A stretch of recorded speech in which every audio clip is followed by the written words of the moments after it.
Hello, Blenders, and welcome to episode number 117 of ReelBlend, a podcast that's counting down the days until Taika Waititi is fired from Star Wars.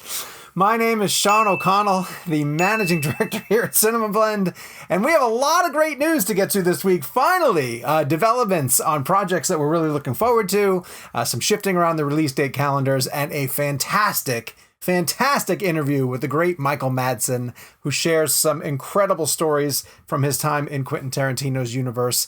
But in order to get to that interview, I need to introduce the guys who spoke to him this week, starting with the great Kevin McCarthy of Fox 5 in Washington, D.C. Hi, Kev. Hi, Sean. And also, we got to thank Jake for the Michael Madsen interview. He's the one who got that hooked up for us. And it was a real pleasure to be able to speak with him, and we're going to get into the details of it. But if you're a Tarantino fan, please stay tuned to this episode, because I think there's a lot of gems in there you're going to like. He even hit you guys with some stuff you didn't know. And I'm talking about the razor that cuts the ear off. I had no idea. Had no idea. It's used later in the Tarantino universe, and I had no clue that was a thing.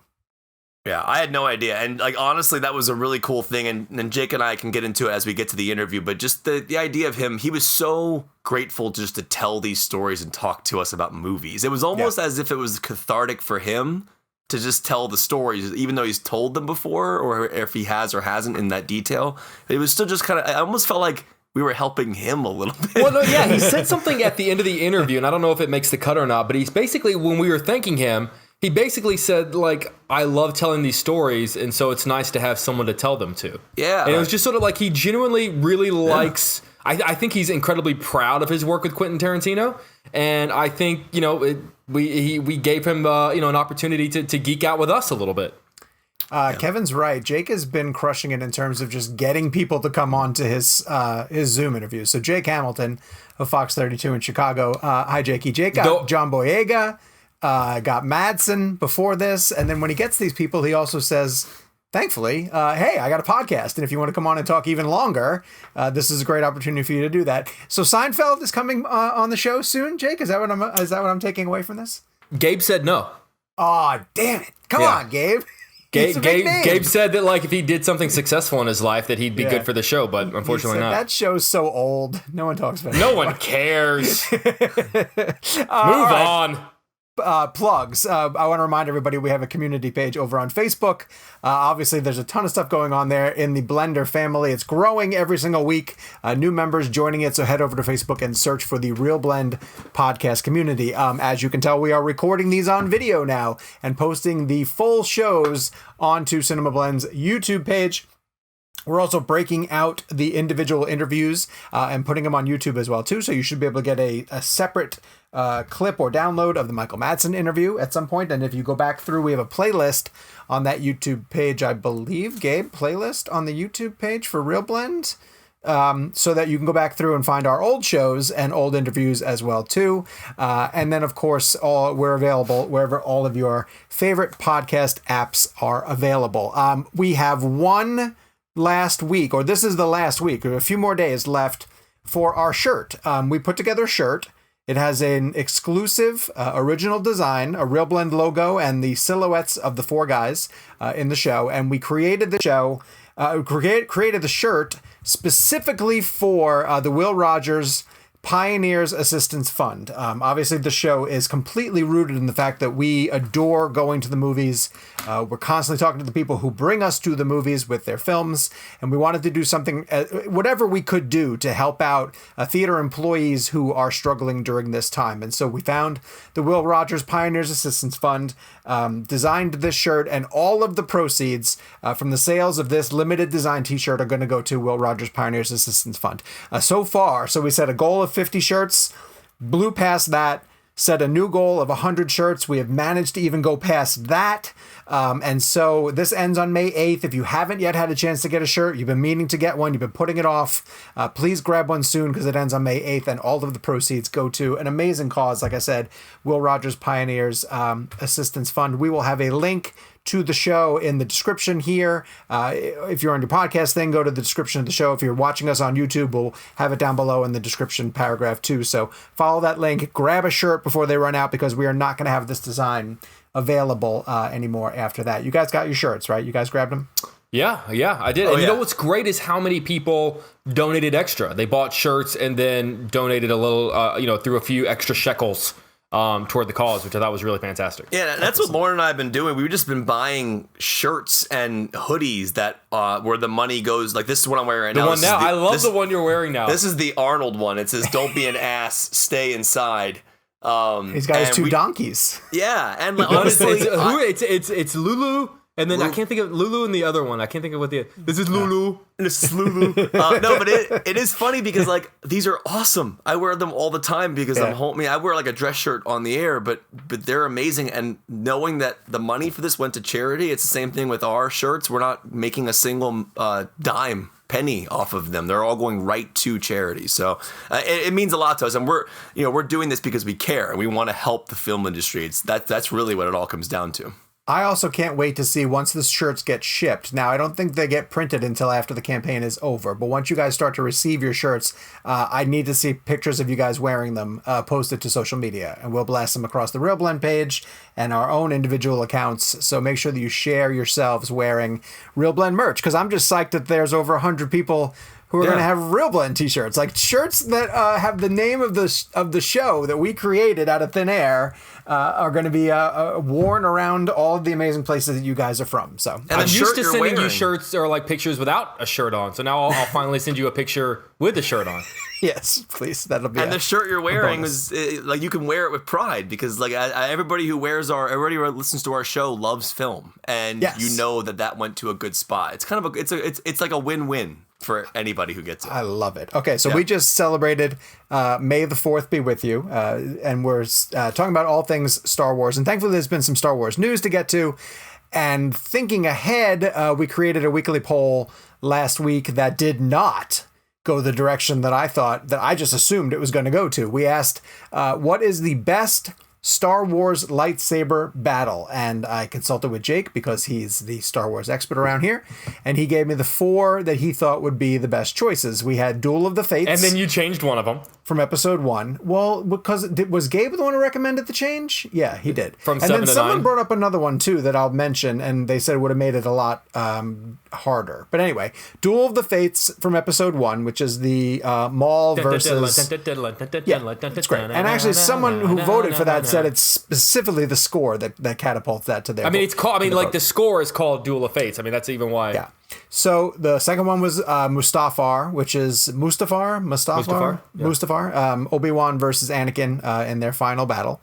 Well, no, not their final battle. I guess they fight again in New Hope. So Luke versus Vader from episode 5. Now, there were some people campaigning for Luke versus Vader in Return of the Jedi at the end. That's my favorite one. That's your favorite one? Yep. Interesting. That's actually my favorite of the trilogy. Even though I think... I guess I just don't really like... Not that I don't consider that, because obviously, like, they are fighting with the lightsabers, but I guess, like, the Emperor is so much a part of that, and it's more of, like, a conversation. Like, they're talking. I like that, though. I guess they do a little bit, and then, like, there's a lot of talking. And then they do a little bit, and then there's, like, a lot of talking. I guess I don't really think... But I do love the green. I love the look of the green, and I love Luke in the black. Yeah, the green, it's weirdly enough, I guess it's just a stupid reason, green's my favorite color, so I've always just loved the green saber, but I always felt that fight had the most emotion to it because of the weight of the characters as we build up. Yeah. I mean, I think Empire is ultimately the best of the trilogy. I just prefer Return of the Jedi, even though it's funny, oddly enough, over the years, I've grown to actually like the end of Jedi more than I did when I was younger. But that scene in particular... that might be my favorite lightsaber duel next to Duel of Fates, weirdly enough. Okay. I think Duel of Fates might be one of the greatest scenes, and it's in a not a great movie, but I really think that fight is top 5, top 7 scenes in Star Wars. I love that scene. It's pretty incredible. Yeah. And so our final choice was Rey versus Kylo in episode 9, and that was the break. Some people said, if you had included the episode 7 fight between those two, when that was Jake's initial. Is that in the forest? The snow? Yes, yeah, that's a good one. The end. I like the snow. The snow was a good. It is really good. Yes, but I thought Luke versus Vader in episode 5 would run away with this because it's the end of Empire. He loses his hand. The father reveal. All the elements that make it a compelling fight scene. Not even close. So Jake, knowing that didn't win, what is your vote? It's got to be Duel of Fates. It is Duel of Fates. I would have voted Empire because I think it's also the most beautifully filmed. Sure. I think it's absolutely gorgeous. But I think we're all a sucker for a good John Williams score. Yeah. And honestly, like, here's the thing. If you were to say, like, okay, let's sit down on YouTube and pull up one of them and just watch it, I would probably say, let's watch Duel of Fates. Right. Because if anything, if I'm going to watch that scene from Empire, I'm going to say, well, let's just start Empire from the beginning. I'm not going to say, let's start Phantom Menace from the beginning. The thing that's most badass about Duel of Fates is that they pause in the middle of it. Yes. they come to a place where they have to stop. Weird, inexplicable, like, place where they can't fight in between. Yeah, they all just kind of, and like Ray Park's just like walking back and forth like a tiger or something. I do think this is probably cheating and doesn't count in this particular conversation, but I would argue the greatest scene that's ever used a lightsaber in Star Wars is the Rogue One Vader hallway sequence. Yeah, no, that's not cool. That's not a bad call. That might be the single-handedly the greatest use of Vader and the greatest use of the saber. I just thought I just love that scene. And I think that's probably one of my favorite Star Wars scenes of all time. And I don't even love Rogue One. I like Rogue One. Does that count though in this conversation? Well, no, because we said battle, but that is a cool scene. That is also he's very battling, cool scene. but no one else has sabers, right? They all have guns. Correct. Yes, it's him versus the rebellion as they escape. Do you remember seeing that for the first time? I'll never forget that. That was the greatest trick ever pulled. That I've seen in cinema, because the moment you left the theater, you are so high on that moment that you almost, I mean, in my opinion, you forget that the storytelling was But I mean, I like Rogue One. It's fun. Is Han Solo the only non-Jedi or non-Force positive person in the series to hold a lightsaber? Lupita's character is Force sensitive, right? I guess she hands Wait, is Finn Force sensitive? Yes. He's Force sensitive. That's what he's saying. So at the end of Skywalker, when he's going down to the sand, the thing he wanted to tell Daisy was that he was Force sensitive. Oh. I think. They should have included that in the movie. Thanks for watching my interview. Wait, is that what he said in your interview? Well, in my interview, we talk about the fact that's because I asked him, I was like, okay, it was revealed by JJ that that's what he wanted to tell Rey. Yeah. And so my bigger question was, are we meant to infer that Finn is a Jedi, or that the idea that more people out there sort of have the tingle of the Force? But JJ did confirm it. Yeah. I thought that he was going to say, I love you. Right. That's what I thought, Don't. But then there was also the discussion about Finn and Poe, which people thought he was going to say something about that there too. Yeah. So I'm glad that Rise of Skywalker is on Disney Plus. It makes it very easy for me to sort of punch it on, and I've been going through it in like 10-minute intervals. Same. 10-minute, 15 intervals. Yeah. It looks good. It looks fine. Yeah. JJ can stage a film. It just doesn't work. I was sitting there with Lauren yesterday rewatching part of it on May the 4th, and I am in the back of my mind, I'm like, how does Sean not like this? Like, I genuinely have fun with it, but at the same time, I also understand your criticisms. Yeah. And they're not invalid. I almost feel about Rise of Skywalker now that I can, because I still genuinely love Rise of Skywalker, and I'm glad that I gave it the love that I gave it. But I feel about it the way that I feel about the theatrical cut of Batman vs Superman, where it's just sort of like, this is a great movie, but I feel like it is chopped to shit. I feel this is not the movie JJ made. It just got chopped all to hell. They are racing through that movie. Yeah. But see, for a 2.5 hour movie, it still needs to slow down a little bit. Why couldn't they have just made the last Star Wars 3 hours long? Because JJ had to revise what happened in 8 and fix it for 9 and finish the story. But I'm asking for more time. Yeah. I want it longer, to let it breathe. Because he even said that John Boyega told me that they filmed a scene.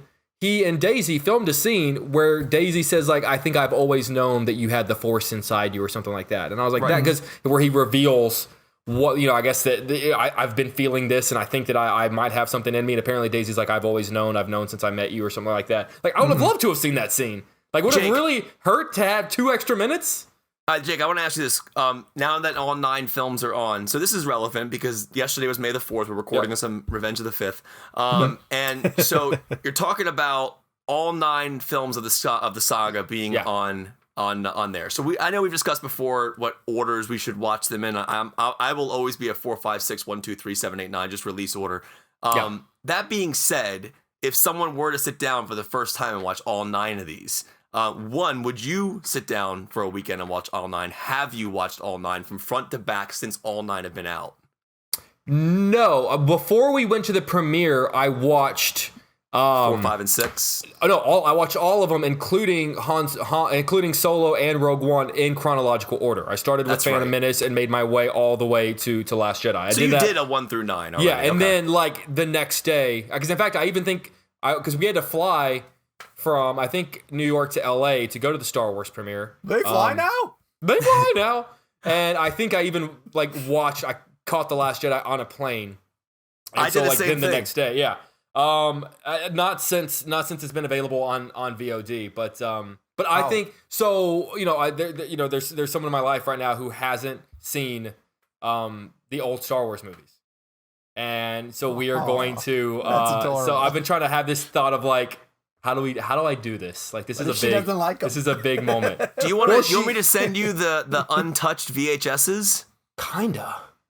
Do you have a VHS? I need you to send me. No, I need you to send me an untouched VCR. I think I'm going to start with. A New Hope. I think I'm going to do it in the order in which it came out. I think you have to. Just skip Attack the Clones. Don't put her through that. I know.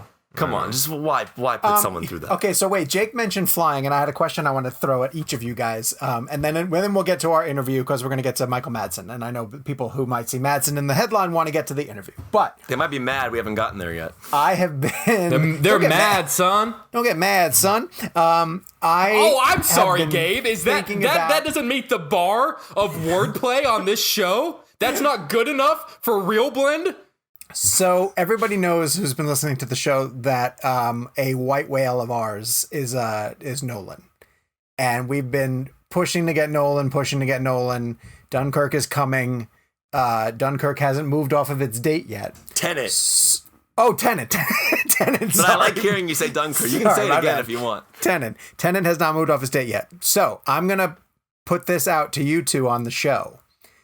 If they said to us, come to LA in July to interview Nolan, would you guys go? 100%.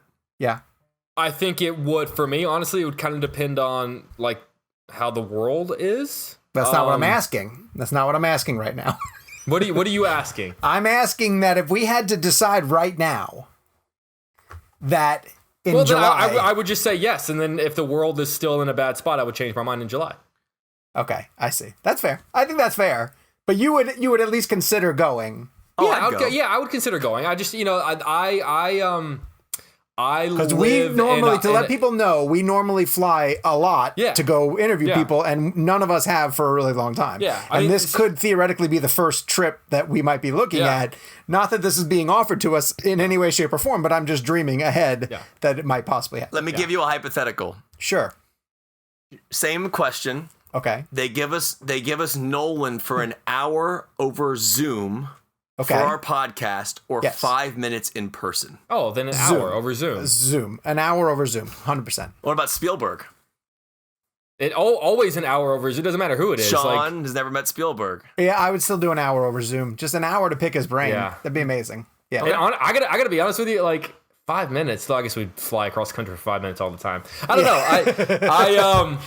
know. So you guys know the building that I live in. I live in a high rise in Chicago. A building that is honestly like mostly inhabited by older people. Like there's mostly, and I just I'm so like self-aware of running into them in the hallway because they all want to chat and tell me what they've been watching. I wouldn't even get in the same elevators with them. I'm like, you go ahead, you take the elevator. So I think even like Jake has security walk him to his elevator door. Well, I had that long before because I don't like people speaking to me. How dare you speak to me?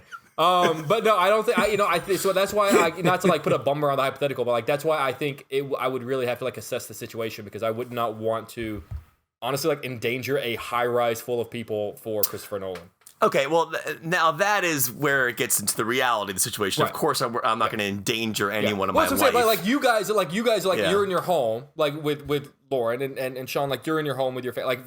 My home is a building of hundreds of other people. You know, what if Tom Hanks texted you right now and said, "Come over and hang out at my place for this weekend"? Dude, like, my mom is trying to get me to go home for the 4th of July. Like, if my mom can't get me to go home, Tom Hanks ain't getting me to go anywhere. Jake, that is ridiculous. If Tom Hanks texted you right now and said, "Come hang out with me for a weekend in New York," you would 100% go. Honestly, I would not. I genuinely would not. Honestly. All right. Well, instead of hanging out with people like we normally get to do, we've been getting him on Zoom and Skype and all these other methods of communication, and the latest celeb to join us was Michael Madsen, and it was great because Jake got him earlier in the week. He was promoting this, soft promoting a viral video of his where he did the Mr. Blonde dance from Reservoir Dogs. Jake was smart enough to get him onto Zoom to talk to him about that, and then in the process again.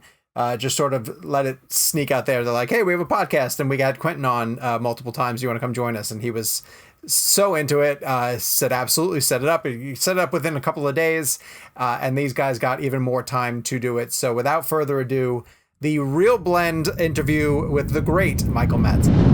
Michael, good to see you again, man. Good morning. Good morning. Thank you so much for doing this. I want to start out talking about the suits in Reservoir Dogs, which have become quickly associated with an icon of fashion. Like when you think about guys who look cool, you think of the guys in Reservoir Dogs. And yes, the slow motion walk helps and the music helps. But when you guys put on those suits in the early 90s, when you were shooting, were you aware of how cool you looked? Or was it once the movie came out that you realized sort of the fashion icons you were going to become? Well, they didn't have a wardrobe department in the movie, in the production. So right before, like 2 days before we were going to start shooting, Quentin got everybody together and he said, "Listen, when you guys come to the set, I want everybody to wear a black suit with a white shirt and black shoes." And the only thing that they gave us was the tie, because he wanted everybody to have the same skinny black tie. So that's all they had. They had 5 ties for us, but we had to show up in our own suit. I had, we were supposed to wear black shoes. I didn't have any black shoes, but I had black cowboy boots. So I'm the only one of the guys who had black cowboy boots, because that's all I had. So did you guys have to have like replacements? Because there are so many that like end up like bloody or, like they're shot up. Did you guys have to have extras? Well, that's why I took my jacket off when I got shot. So, because I had about 8 squibs on me. That was back in the day when they didn't have CGI yet. And so it's just all a bunch of condoms basically filled with stage blood. And there's a little firecracker on the back of it. So, but you're wired up. So I had all the wires through the legs of my pants, and then the wires go across the set, and you're pretty much stuck where you are until you get shot. Somebody has to flick some toggles to blow them up. And so I didn't want to get my coat all messed up, so I took off my jacket.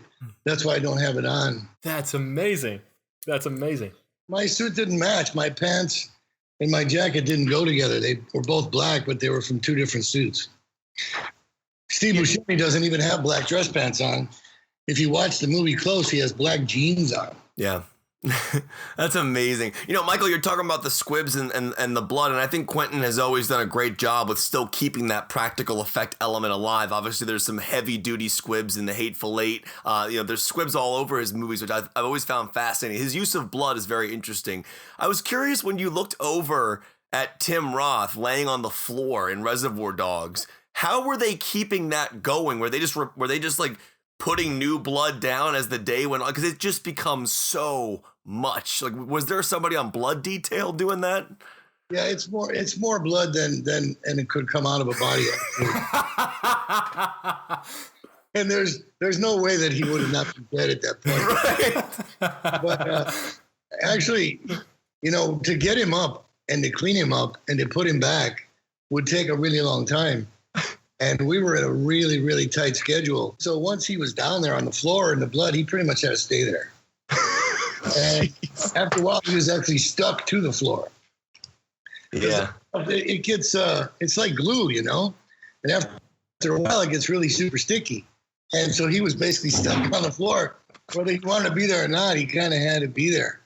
Oh. You don't want to get up and go and sit down and come back. And it's just easier to stay there. Me and him actually got stuck together. After we shot that scene, it was over. We were embracing each other in the parking lot behind the warehouse, and we literally got stuck together. This is the original Matt Damon, Greg Kinnear movie, Stuck on You, right? That was the original. And we realized that we were stuck, and we were going to rip the clothes all up, and so somebody came out with a garden hose. They sprayed a hose on us to separate, like dogs would, when dogs get together, it's the same theory with the hose, I think. Was the person spraying you with the hose, it didn't happen to be Mr. Wolf from Pulp Fiction when he was spraying down Sam Jackson and John Travolta with all that blood? You know what? It might have been Quentin. I honestly, I don't remember who had the hose, but I do know they had to do that to get us apart. It might have been Mike Tristano, the gun guy, our gun ring. Michael, you have, the listeners of the podcast can't see, obviously, but over your shoulder, you have a great black and white picture of, correct me if I'm wrong, isn't that Mr. Blonde holding the cup like the first time that we see him over your shoulder? Wow, it is. Yeah, no, that's the focus puller measuring me for focus. That's so you told me a great story last week about why it is, that is amazing, about why it is that you were holding a cup. Because that's such an iconic image the first time we meet Mr. Blonde, and he's just real cool drinking out of that cup. And there's a story behind it that is amazing. Oh, that's such a great shot. There's a great story about where that cup came from, and it involves the actor who played Marvin Nash being in your trunk a lot longer than he intended. I was wondering if you could tell that story. Well, he really doesn't like me to tell that story because it's so embarrassing, but I actually told that story on David Letterman, and I think he almost hanged himself. He really, but the thing is that I don't think it's embarrassing. I think it's funny. And, I like Kirk an awful lot. He was a brave guy to do that scene, but I was in the production office. I was actually asleep on the floor, and because we were shooting in the mortuary. That was a real mortuary. And we didn't really have a production office, but one of the rooms in there, I was just napping. And he came in and he said, Michael, and I hadn't even really known him that well. And he said, I got to ask you something really weird. And I said, what? And he goes, do you mind if I get in the trunk of your car? And I said, why? And he goes, well, they're going to use the Cadillac, because that was my car. It's a yellow Cadillac. And he said, they're going to use your car for Mr. Blonde. I said, yeah, that's my idea. And he goes, well, I've never been in the trunk before, and I just want to see what it feels like. And I said, didn't you ever sneak in the drive-in movies? And so anyway, we went outside, and he was in his cop uniform and everything. And, I popped open the trunk, man. He climbed in. But the thing is, I had a big box of tools in there. And I had some other, like, jack stand and some stuff in there. And anyway, he got in. And then Quentin came outside, and Lawrence Binder was outside, and a couple of people started congregating. They were noticing, like, why is he getting in Michael's trunk, And I said, oh, no, we're just, we're rehearsing, and we're trying to figure out how this feels, And so I closed it, boom, and then I was like, are you okay? And he's like, oh, I'm okay. And I suddenly realized that, well, I never drove around with anybody in my trunk before. And so I kind of know how it would feel, too, You gotta figure out the acting method, Yeah. I was a method acting, yeah. Yes, Marlon Brando would have done, right?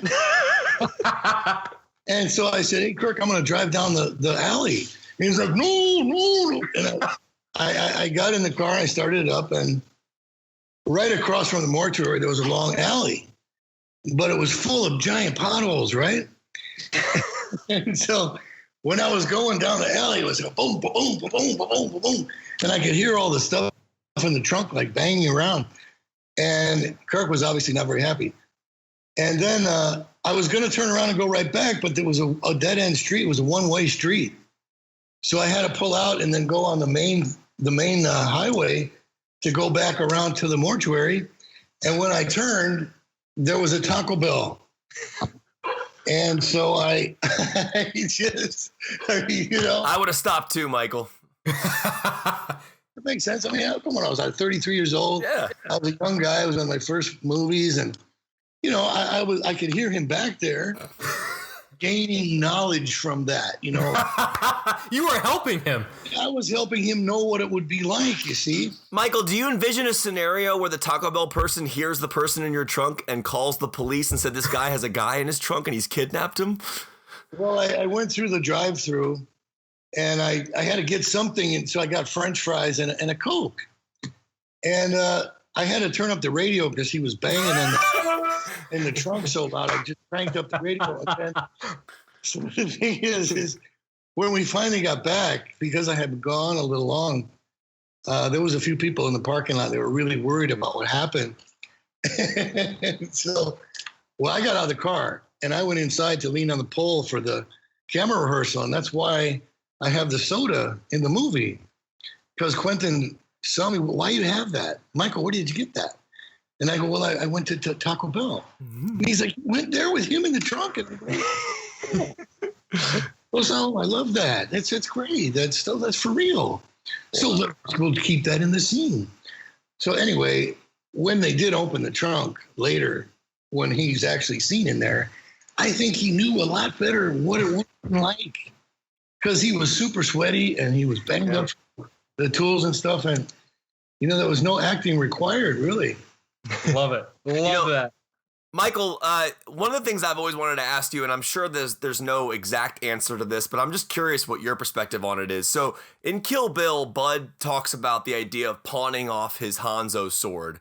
And then obviously that becomes not to be the truth at some point in the film, but that word pawn and that word sword become a very interesting thing for an audience, because then you go, okay, look at Pulp Fiction when Bruce Willis grabs the sword from the pawn shop and uses it in the sequence with Zed and the Gimp.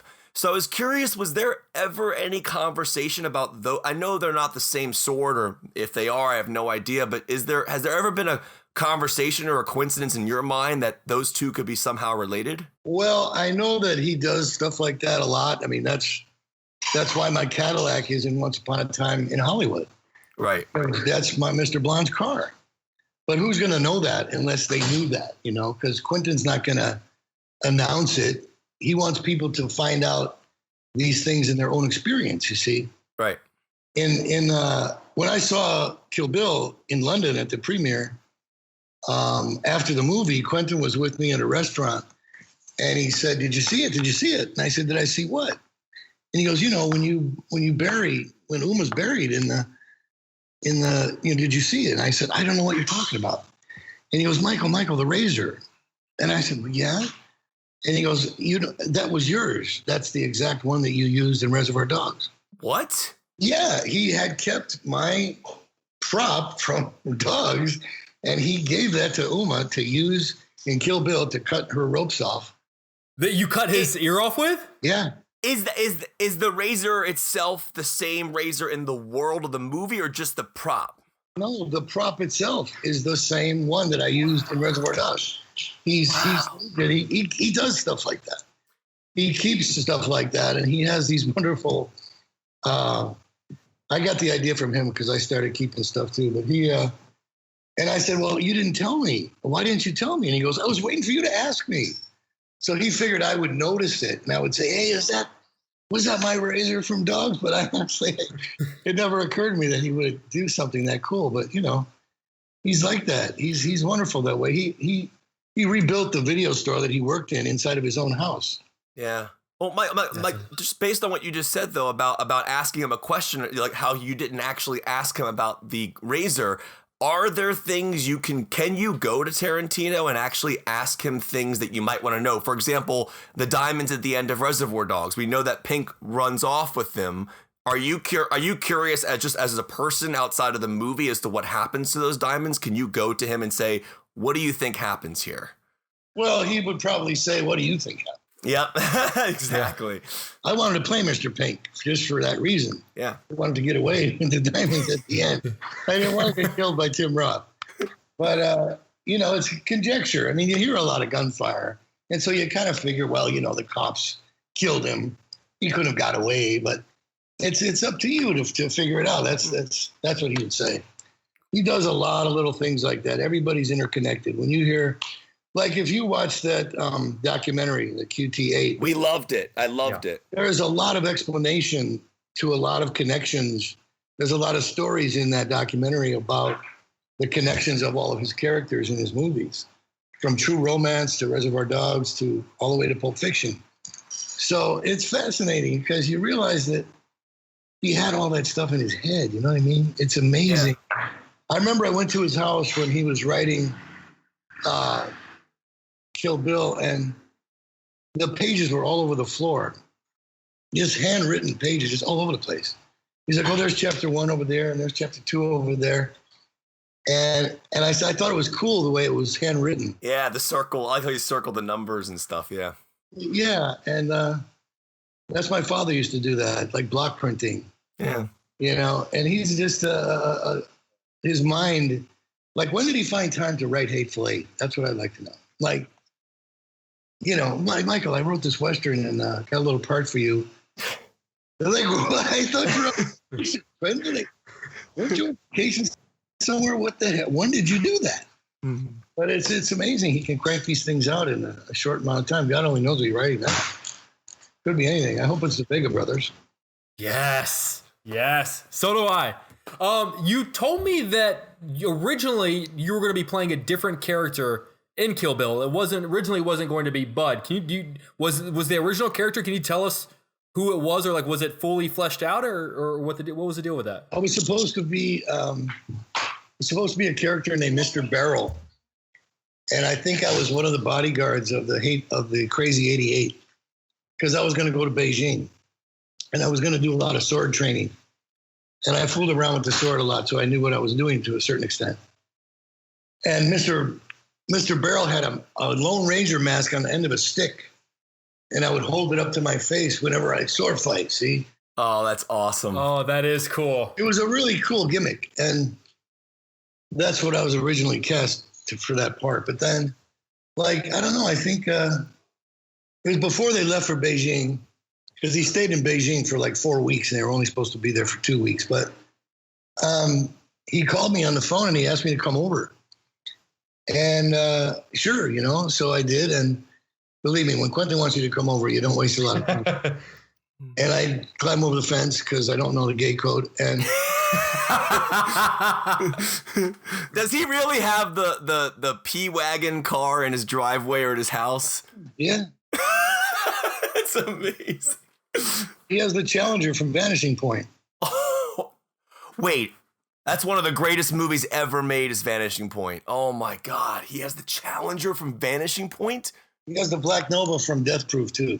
Now, that makes sense. I didn't know he had the car from Vanishing Point. Jeez. And now he has the yellow Cadillac. Oh, wow. I should have kept it. I'm going to refer it back because you know what? I never gave him the title. So he's borrowing it. It's still in my name, actually. Yeah. I think the opening of Reservoir Dogs is one of the greatest openings of all time. That shot going around the table, the dialogue, the like a virgin speech, the tipping moment with Pink. I was just curious if you could just take me back to filming that. What that scene was like to shoot, what you remember. Like, was Quentin Tarantino like stopping in between takes, directing everybody, and then coming back to be Mr. Brown as you would do the dialogue? How did that scene operate?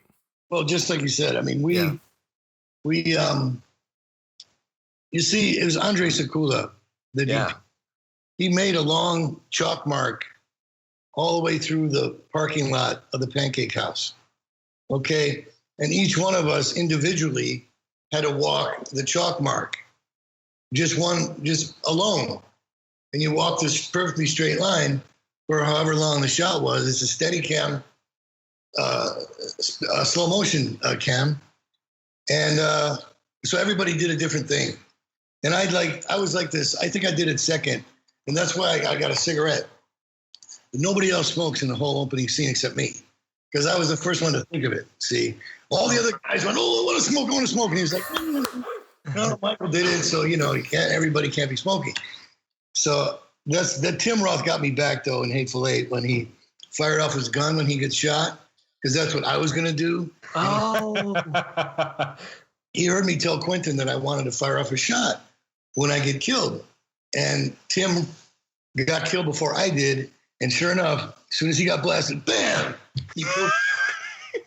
I said, "Oh, Tim, you bastard! Right? He stole it from me.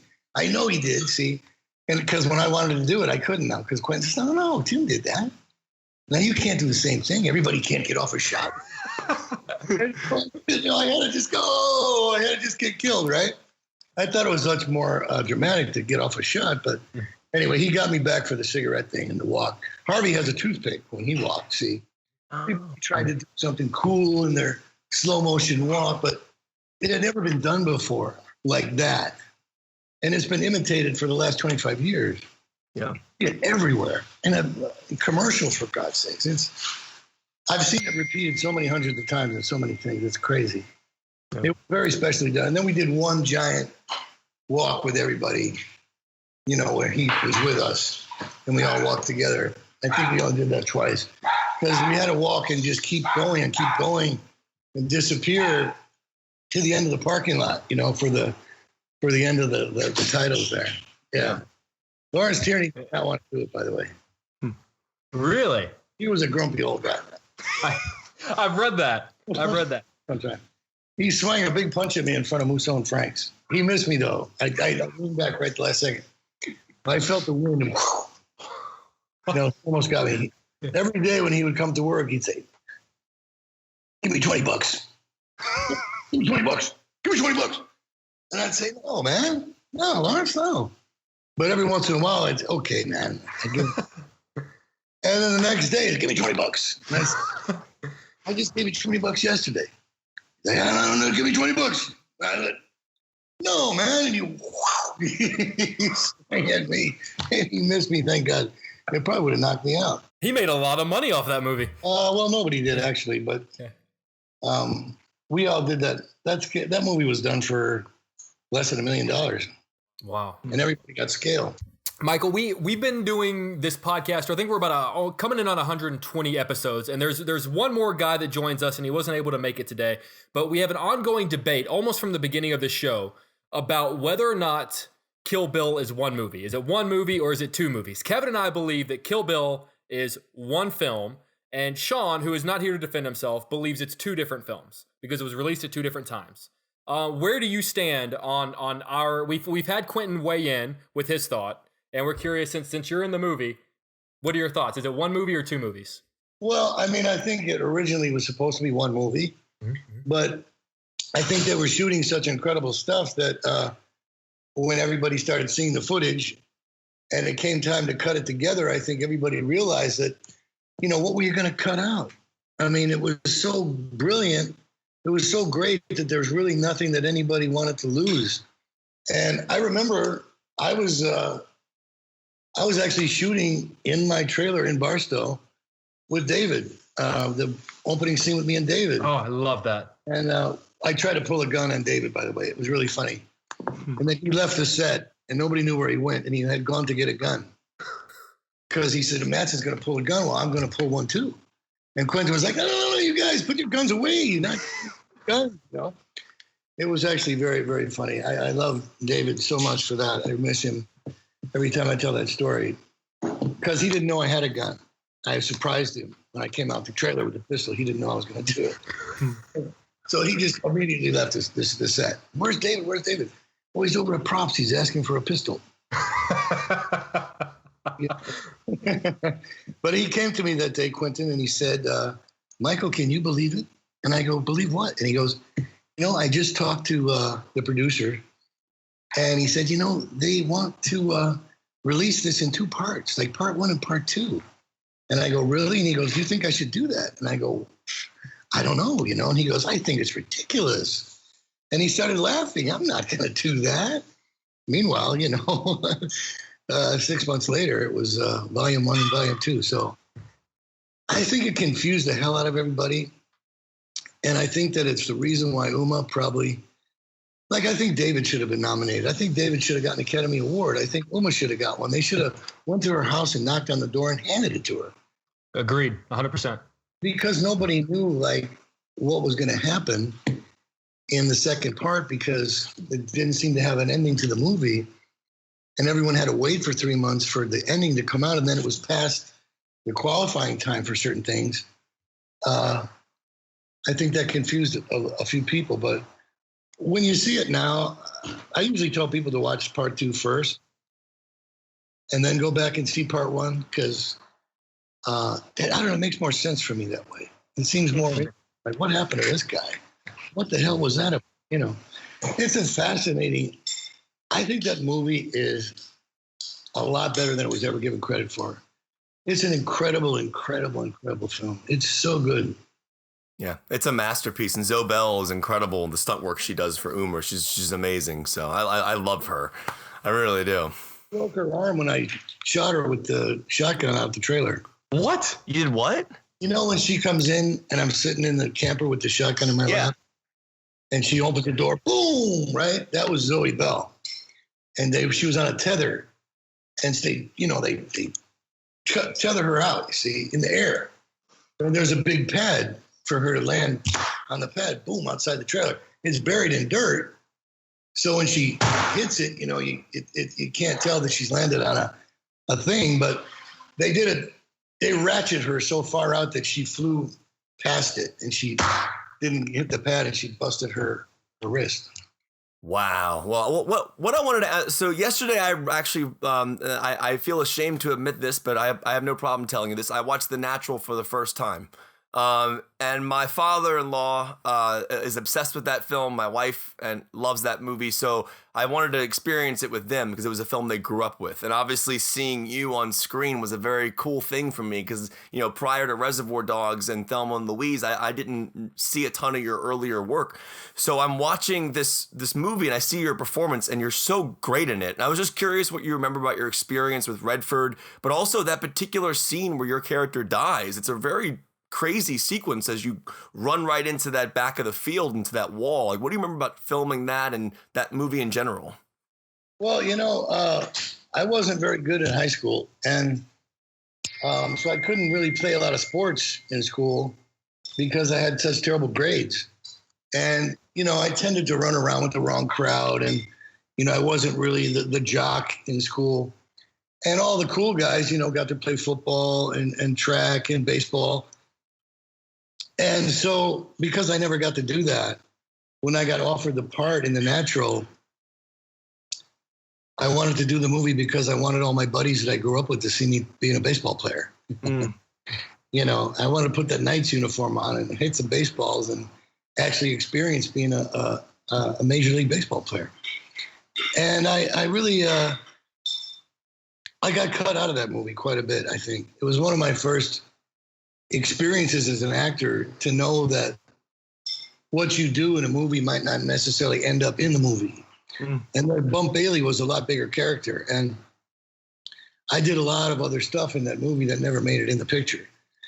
And I think it was for plot reasons or whatever. I have my theories of why. But, you know, when you're a young actor, it's quite a shock when you go to see a big movie like that and you're not in it as much as you thought you would have been. Redford was great to me. As a matter of fact, the stunt guy who was supposed to run through the wall when he catches the ball, there was one section of the wall that's balsa wood. And so he can go through it after he catches the baseball. And he missed it. And he hit the real wall and he went down. And so I said I would do it. And if they rebuilt it again. And I said, do it. And nobody would let me do it. The producer didn't want me to do it.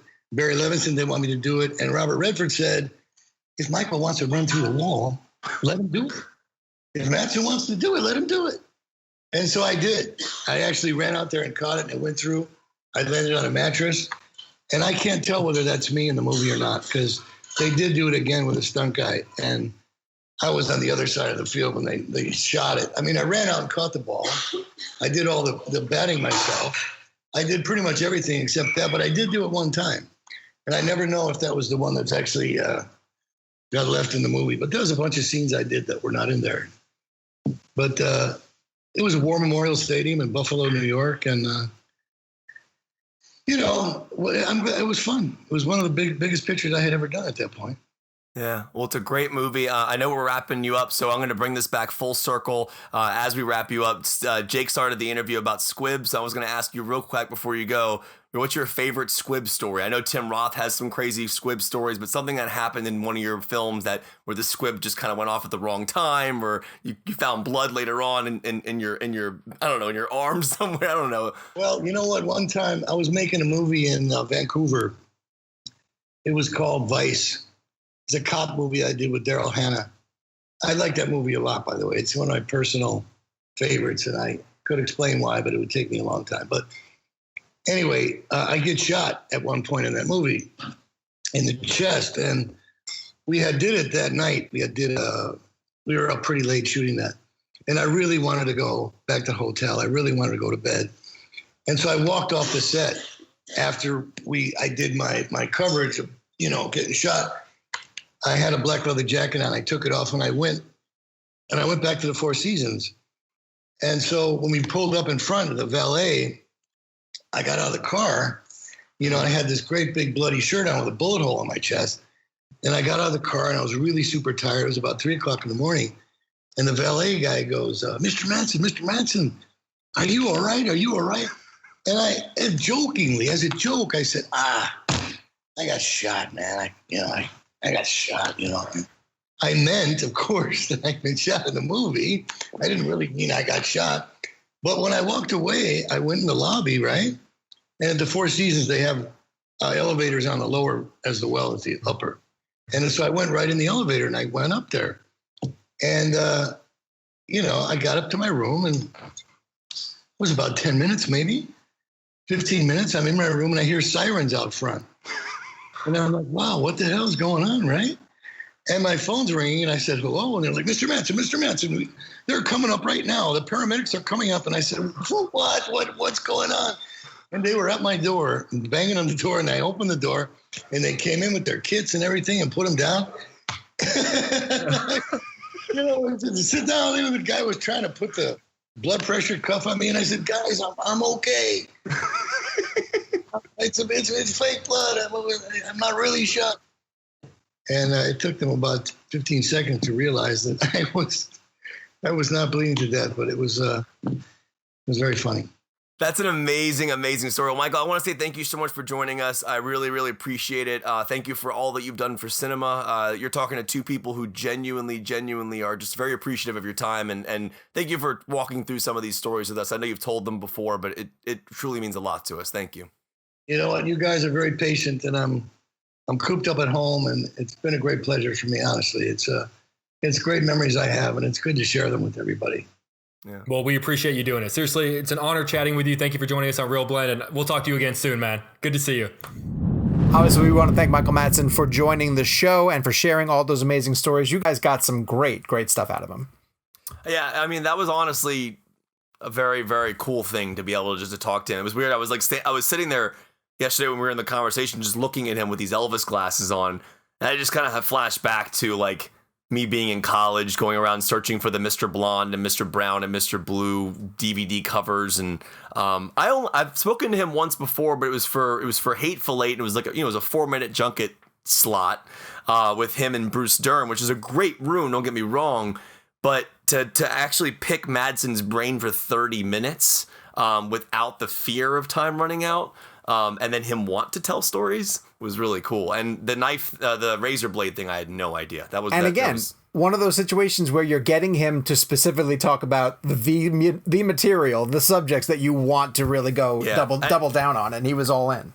And I also love that he talked about Zoey Bell, who I think is one of the most underrated people in the industry. And she put out this amazing video this week where she had a virtual fight that occurs between Scarlett Johansson, Halle Berry, a bunch of different actors. It's probably one of the most brilliantly edited viral videos I've seen in a long time. But Zoey Bell is the actress who plays the stunt. She's the stunt actress who plays Uma Thurman's stunt double in Kill Bill, and she was also in obviously Death Proof and Once Upon a Time in Hollywood. Amazing in Death Proof. Yeah, incredible. So shout out to her. No clue how she didn't die in Death Proof. Yeah, I don't understand. What did you do to my car? All right, talking points. AMC and Regal, shortly after we went off the air last week, got into a little war of words with Universal Studios. And so we're just going to touch on this briefly because I want to get your guys' opinions on what this could potentially mean for the future. So Universal has been one of the main studios that have been very comfortable at throwing their stuff to VOD. They did Trolls World Tour. It was one of the first major films to skip theatrical and go right to paid VOD. Ever since then, other films have been following. Artemis Fowl for Disney is going to go to Disney Plus. Warner Brothers is releasing Squib. That's going to be going to paid VOD.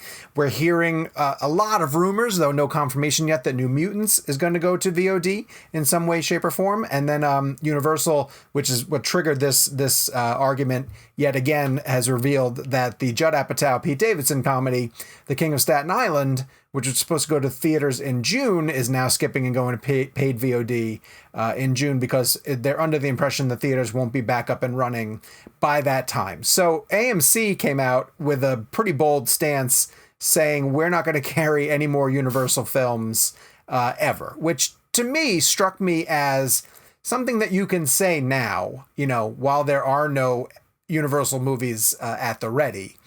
But I don't know how strong that stance is going to be when Fast 9 is ready to come or the next Jurassic World. Yeah, any of those big ones. So do you guys see this as posturing right now, or is it something that's really going to hold fast and true because Universal pushed too far?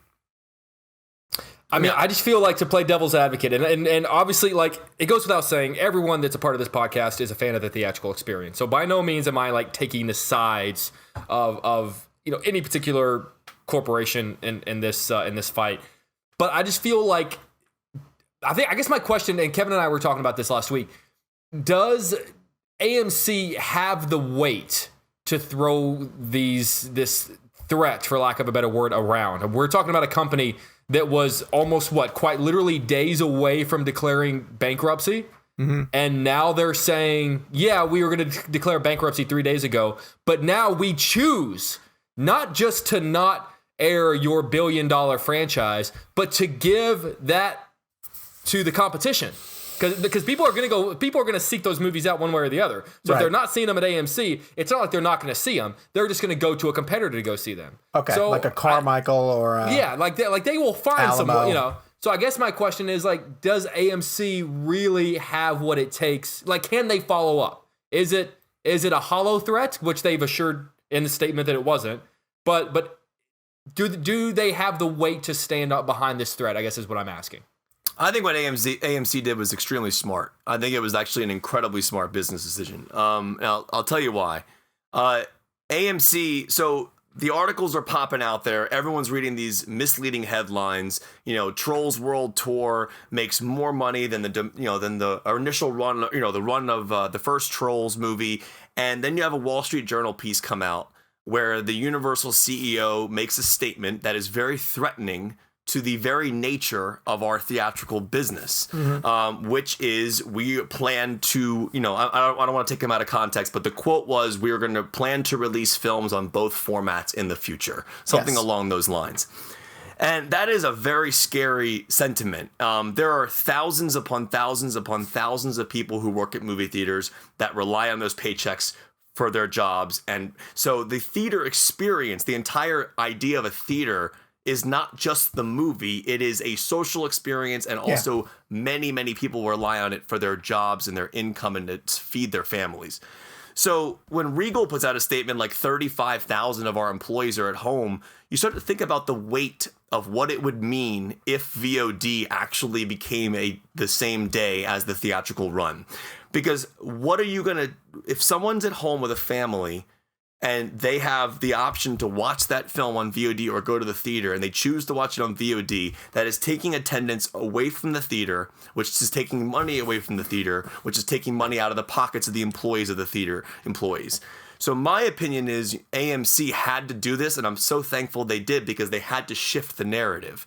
That statement was a shifting of narrative. It had to be brutally harsh, because you can't have articles coming out in the Wall Street Journal with statements saying things like that with no repercussions as to what it's going to do financially to people's work and their jobs and their lives.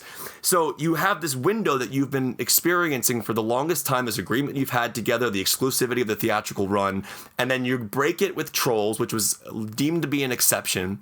But you can't make a statement like that in an article like that, because the article is essentially saying that movie theaters are never going to be the same ever again. Mm-hmm. And while that might be the case, while the theatrical experience may be different, it will be different, I do believe that those are very dangerous things to state, because you start shifting people's mindsets towards, oh, this is okay.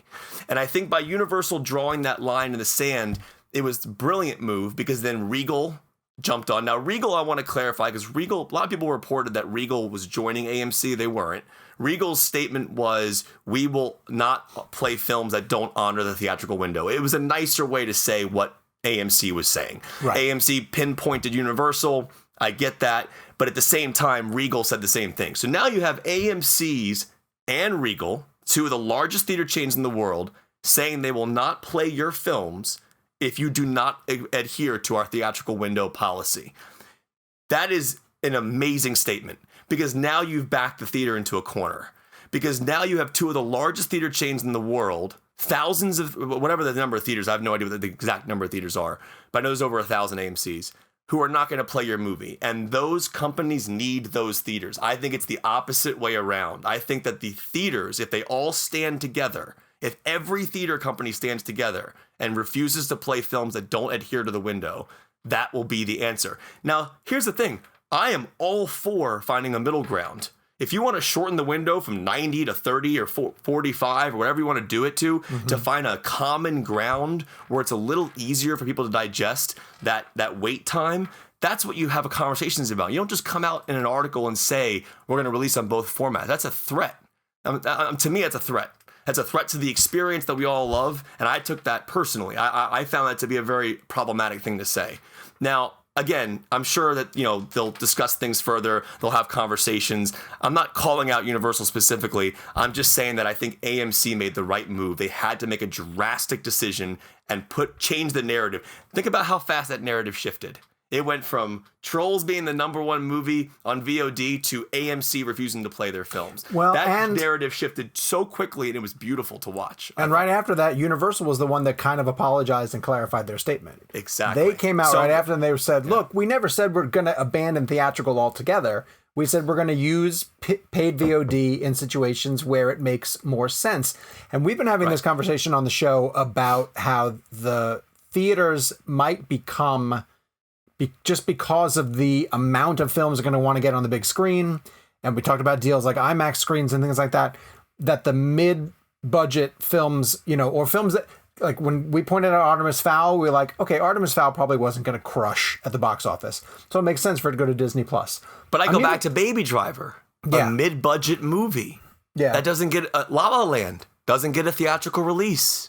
That would be sad. Think about that. Sad. And like these mid-budget films that are so glorious to see on the big screen, like you're not going to see them if you come to an agreement that, mid-budget films under a certain amount of budget will not be playing in theaters. We'll just go right to VOD, same date, whatever it is.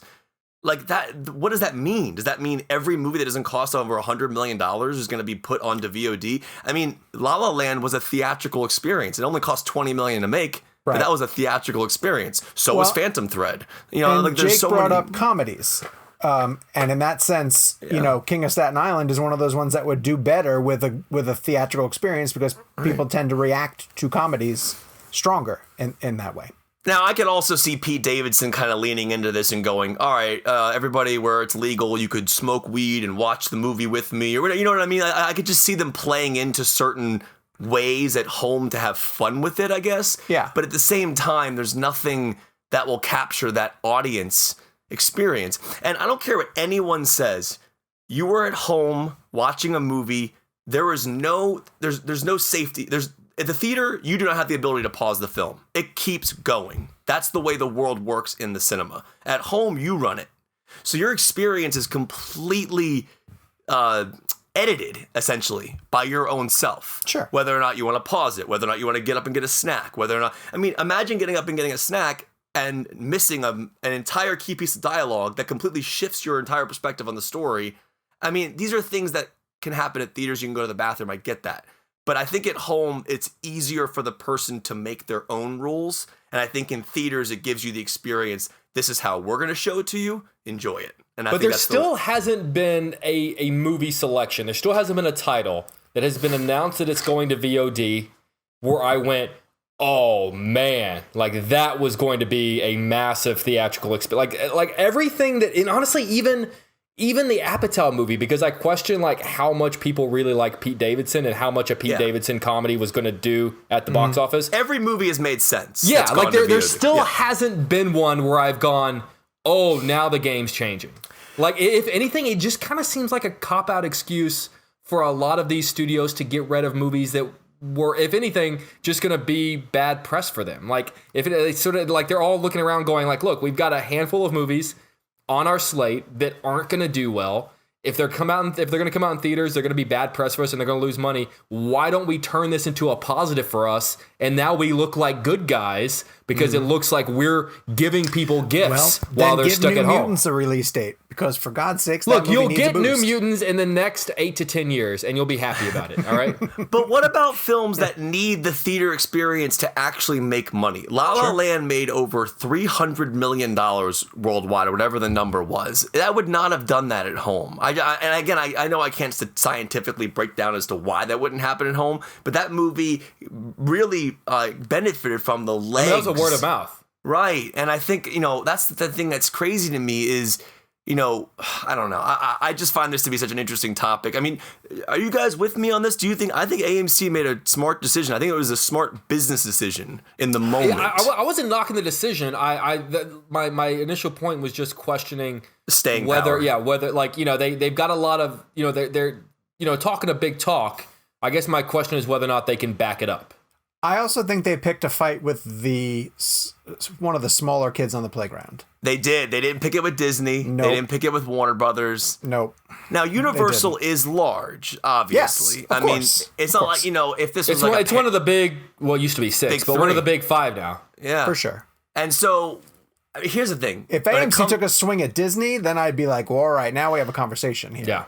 But when it comes to like Fast 9, and so let's say we get to next year, which and is Fast 9, a year away, though. Yeah. So imagine that's about to come out. Why couldn't there just have been a conversation? You know what? Let's shorten that window. You know what? We're going to be in different times. Let's just shorten that window. Okay. They've got plenty of time. Let me bring this up, and I think we'll move on after this. But I think this is what's going to happen, because when films are able to start to come back to theaters, if we go to a place where it's 50% capacity of a theater and you put it on more screens to reach more people.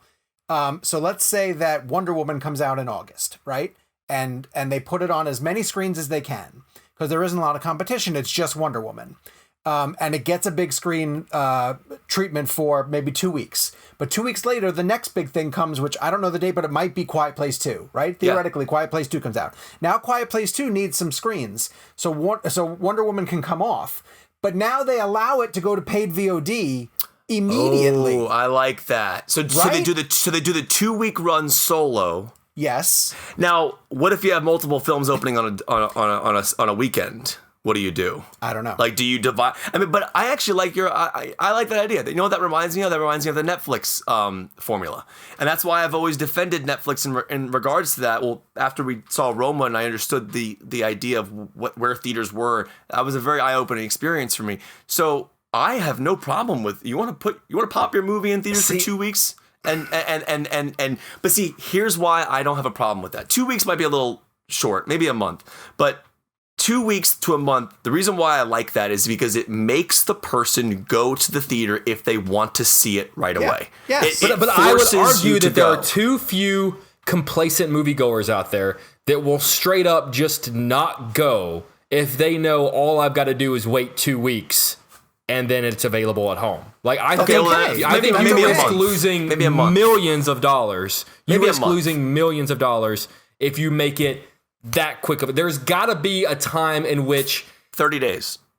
Yeah, I guess. I mean, we're getting to that point anyway. I guess. It's been. Remember when it used to be like you see in theaters, and then it was a year before it came out on. Yeah, it was a long time. I'd be okay with 30. Is 30? Do you guys think 30 is a reasonable? I think a month in theaters. I mean, my take is that all bets are off. Like we're going to have to change the way that the rules were now, regardless. Right. So instead of going the complete extreme and going, both formats. I know they backtracked it, but that's a better conversation. Hey, maybe we'll have a conversation with NATO about shortening our windows. Yeah. That sounds reasonable to me. That's why I think AMC had to make that decision. All right. Well, we'll continue to track that story as we go. I just want to get your quick take on the fact that Sylvester Stallone is talking about the development of Demolition Man 2. I rewatched that this weekend. Okay, so this lands in my category of too much time has passed. Kev, I know you're a fan of the original, though. Do you want to see more from this world? 100%. I mean, but here's the thing. It's out of just complete nostalgia. I mean, I actually think Demolition Man's a better movie than it gets credit for. I've always found that film to be fun. I think Wesley Snipes just had a blast making it. You could just tell. You just love that Taco Bell is in it. I do love the Taco Bell thing. The Taco Bell executives have to be so happy right now. Yeah. When I went to the Taco Bell headquarters in California once, and I walked in, they have a Taco Bell in the lobby, and they have a huge Demolition Man poster in the kitchen area. I thought it was awesome. I was like, that's pretty cool. Just a little. I was so bummed inside. that you missed the recreation of the Demolition Man Taco Bell at San Diego Comic-Con. It's pretty great. But dude, honestly, that would be a Demolition Man 2. Now, it's interesting if you start thinking of the world in VOD, which I don't really want to, but if we have to, Demolition Man 2 is almost like a great Netflix movie. Yeah. Sure. Like I don't know if Demolition Man 2 would be a blockbuster like the first one was, but because like you said, too much time has passed. Like, for example, Stallone's not a star anymore. Like that was during a prime for him, right? But if you're Netflix and you popped, dude, Extraction reportedly is going to do 90 million households reportedly in 4 weeks, whatever that number really means. I don't know, but you put Demolition Man 2 on Netflix. Mm-hmm. I mean, think about the numbers and also the trending aspect of it. That's like a perfect trending type movie. It's like almost like you're releasing another episode. You know what I mean? It's not necessary, but I'd watch it. Well, I will mention here briefly too that Extraction 2 has been greenlit based on the success of that film, and that we hear that Joe Russo is going to be coming back to plot it. I will plug here the ability to go listen to our interview with Joe and Anthony Russo that we had on the show last week, where even at the end of it, we talked about the ambiguous ending of Extraction and whether it meant that they could tell more stories in this world. And something interesting that they said was whether they even needed to go forward with the story or if they could go back and tell an old story with the character that Chris Hemsworth plays, Tyler Rake. So I'd watch that. Yeah. Oh, yeah. 100%. Are you surprised how big it was? Yeah, I guess so. I mean, but Hemsworth is a big star, and they put the Russos front and center for it. So the biggest premiere to date. I think it's good too. I liked it. I liked it too, but I mean, but I'm surprised. 90 million's a big number, but it also goes back to Jake smiling.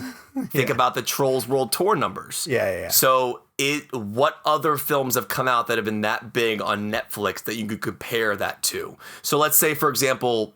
I don't know. Let's say, for example, they dropped Demolition Man 2 tomorrow. Yeah. You know what I mean? Like, would that be comparable to Extraction? Like, so I guess we need another movie to come out like that. Like that But also consider the circumstances, though. Like, even with all the other movies that they've dropped, like I'm thinking about, like, wasn't Murder Mystery huge for them last summer? And you've got Sandler and Aniston. Even in that moment, you didn't have the world stuck at home with nothing to do. I picture you drop Murder Mystery now and equally big numbers because people are gonna be like, well, I guess I'll just turn this on. But yeah, I mean, people saw a new movie available to them starring Chris Hemsworth available in their home, and all they have to do is press a button. Like, of course, that many people are. That Extraction is the polar opposite type of movie that Michelle likes to sit down for, and she sat down and watched the entire thing. Yeah, and it's because the lead actor looks like her husband. Yeah, right, exactly. It is honestly, Extraction's fun. Yeah, it is. It is fun. And speaking of such a similar Extraction movie, John Wick 4, the latest casualty of the Hollywood shuffle on the release date schedule, pushed back a full year. Brace yourself for this one. May 27th, 2022. We will see Keanu Reeves returning to theaters in the John Wick franchise. So put that one on the shelf, and we'll talk about it when we get a little bit later. This topic I can't wait to get Jake's opinion on specifically. Taika Waititi, and it's really funny. I just texted Jake because he and I were going to watch the last 4 episodes of the Clone Wars season finale. And a friend of mine, Adam Frazier, who's super into Star Wars, was saying that this arc that goes over the last 4 episodes is the closest to a satisfying Star Wars movie that he thinks fans have seen in a really long time. So I was excited to sit down and dive into that. And then I asked Jake in the text chain whether he is disappointed that there aren't any Star Wars films on the immediate horizon, that they've sort of pushed pause on the production slate for the films and are putting a lot of attention into the TV side, whether it's The Mandalorian or some of these animated series, like in wrapping up the Clone Wars. Obviously, they talk about the Obi-Wan series that they were going to do, and the movies seem to have stalled out. And Jake, you were saying that you were kind of glad that they are taking a break from it after Rise of Skywalker. But then right on the heels of you saying that, they announced Taika Waititi doing this Star Wars film. And then it picked up the writer, the girl who wrote 1917, whose name is escaping me right now briefly. Christy Cairns. Yeah. She's an amazing writer. I actually like talking to her for 1917. Yeah. Anyway, so she's on board for the Star Wars film. Taika's going to direct. Jake, thoughts? What do you think? Look, I love his vision. I love his voice. I was a big fan of Thor Ragnarok. Mm-hmm. Wasn't as much of a fan of Jojo Rabbit. I thought it was fine. But I love what he brings to it. I mean, you can tell like his flashes of involvement with Mandalorian. Like you could just tell like that's a Taika moment. When something would happen, you go, oh, that's definitely a Taika moment. I hope they just let him loose and let him do whatever it is that he wants to do. I look forward to a story breaking away from the Skywalker saga because I feel like that opens up a lot of possibilities. I think that the point that I was making yesterday in our text thread was just that like I miss when a Star Wars movie was an event. Like I miss when it was a massive deal that a Star Wars movie was coming out, and the only way you're ever gonna replicate that feeling again is through time. By letting enough time pass so that you honestly kind of forget about it, and then it comes back and it feels special again. Yeah. And I get like they didn't spend $4 billion on that franchise for nothing. They're gonna keep and look. I'm never gonna live in a world in which I'm upset that a new Star Wars movie is coming out. But I wouldn't mind like we got some closure for a second. We got that final shot of Rise of Skywalker, and we're getting new Star Wars content. I kind of was hoping that the series would sort of hold us over. Honestly, I wouldn't. If you were to say, would you mind waiting a decade? I would kind of be okay with that. I wouldn't mind waiting 10 years before we got another Star Wars movie. The hire feels to me like a hire that Disney thinks people want them to do. A risky, talented filmmaker. But it just, because of what happened to Lord and Miller, I just am, until it happens, until he's able to deliver an offbeat Star Wars movie, I'm not going to believe that they're going to let him put his stamp on it in the way that Marvel did with Thor Ragnarok.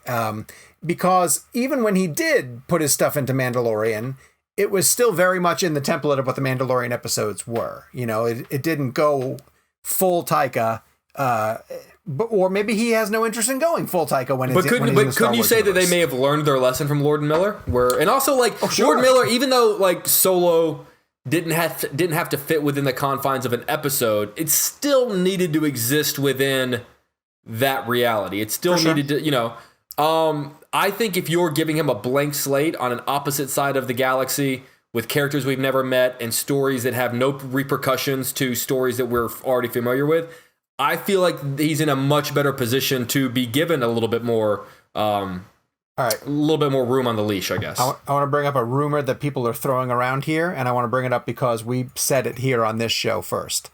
They announced Mandalorian season 2 directors yesterday on Twitter. Robert Rodriguez is directing an episode of The Mandalorian. ReelBlend guest Robert Rodriguez. ReelBlend guest Robert Rodriguez. Peyton Reed, Ant-Man director Peyton Reed is coming across. Now Taika, who's Thor Ragnarok director, but of course involved in Mandalorian over to this point. Yeah. And then people point out the fact that Kathy Kennedy didn't have quotes in the press release for the Taika movie.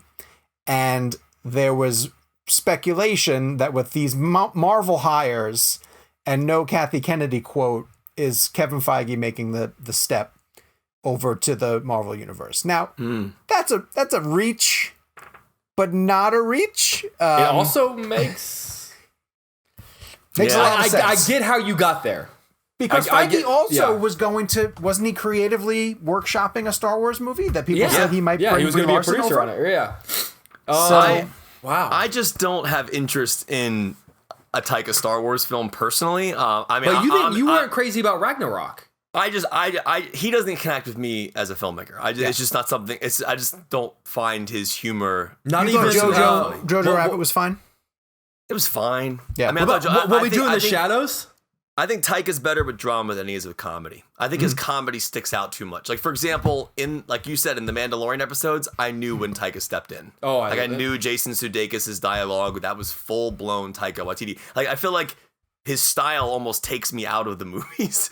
Because it's like the fact that you have to say he's going full-blown Taika, that means that we are aware of what his style is. And I felt that Sudeikis stuff was funny, but I didn't think it fit within the world of The Mandalorian whatsoever. I just did not personally think that. But that being said, I don't know whose joke it was that they shot at something right in front of him and couldn't hit it, but that's funny. Yeah, I love that. I love that. I don't know. I don't find the characters he writes, in my opinion, to be characters that I don't know. They don't seem like people. They seem like caricatures. Sure. I can see that. Fine, but then at the end of the day, I don't have a grounded sense of. But to Jake's point, I'm all Star Wars out at this point. It's just Star Wars fatigue. Another Star Wars movie coming out. It's almost like another Star Wars movie coming out. It's not a big deal anymore. It's not even a surprise anymore. And Skywalker, I think, was the end of all that like fatigue. It just kind of like everyone was like Jake said, we're done for a little while. Taika being announced, like you said, Sean, it feels like a fan hire. Like the fans want this kind of thing. Yeah, we're gonna bring him in. It makes a great headline. Yeah, it makes a great headline. I just don't necessarily. Again, this could be an amazing film. It could be phenomenal. I have no idea what it's gonna be about yet. I just have not yet connected with him as an audience member. I want to jump ahead. We were going to talk about the Star Wars Clone Wars finale a little bit later in the show, but I want to hop to it here for this reason. So I dove into those last 4 episodes of Clone Wars after seeing a lot of people who were Star Wars fans raving about, look, even if you haven't kept up with Clone Wars, Dave Filoni, who's running it, obviously is super immersed in the Star Wars universe, tells amazing stories. His main character is Ahsoka Tano, who Rosario Dawson might end up playing on screen someday. That's been a deal that's sort of been floating around out there. And so I picked him up with the last 4 episodes of this final season because they said you could almost just sort of plug in. You don't have to really know who's going on. And I watched Clone Wars with the boys when they were younger for a couple of seasons, but we didn't stick with it the whole way through. They just sort of evolved onto other stuff. We did watch Rebels, and Rebels was a really great example of introducing new characters who you'd never seen before, but it felt like Star Wars, at least. The tone of Star Wars was there. And I ran into a problem with these last 4 episodes, which were really well done. I like them a lot, and I love the animation in Clone Wars, and it told a good arc, but it was an Ahsoka Tano story, again, because Filoni loves her. And it had Darth Maul as a villain. It had significant things for Anakin and Obi-Wan. And as I was trying to get into it, I'm running into the same thing that Kevin said and that Jake said. I'm tired of these same characters over and over and like Darth Maul, when he shows up, like he shows up in the Han Solo movie.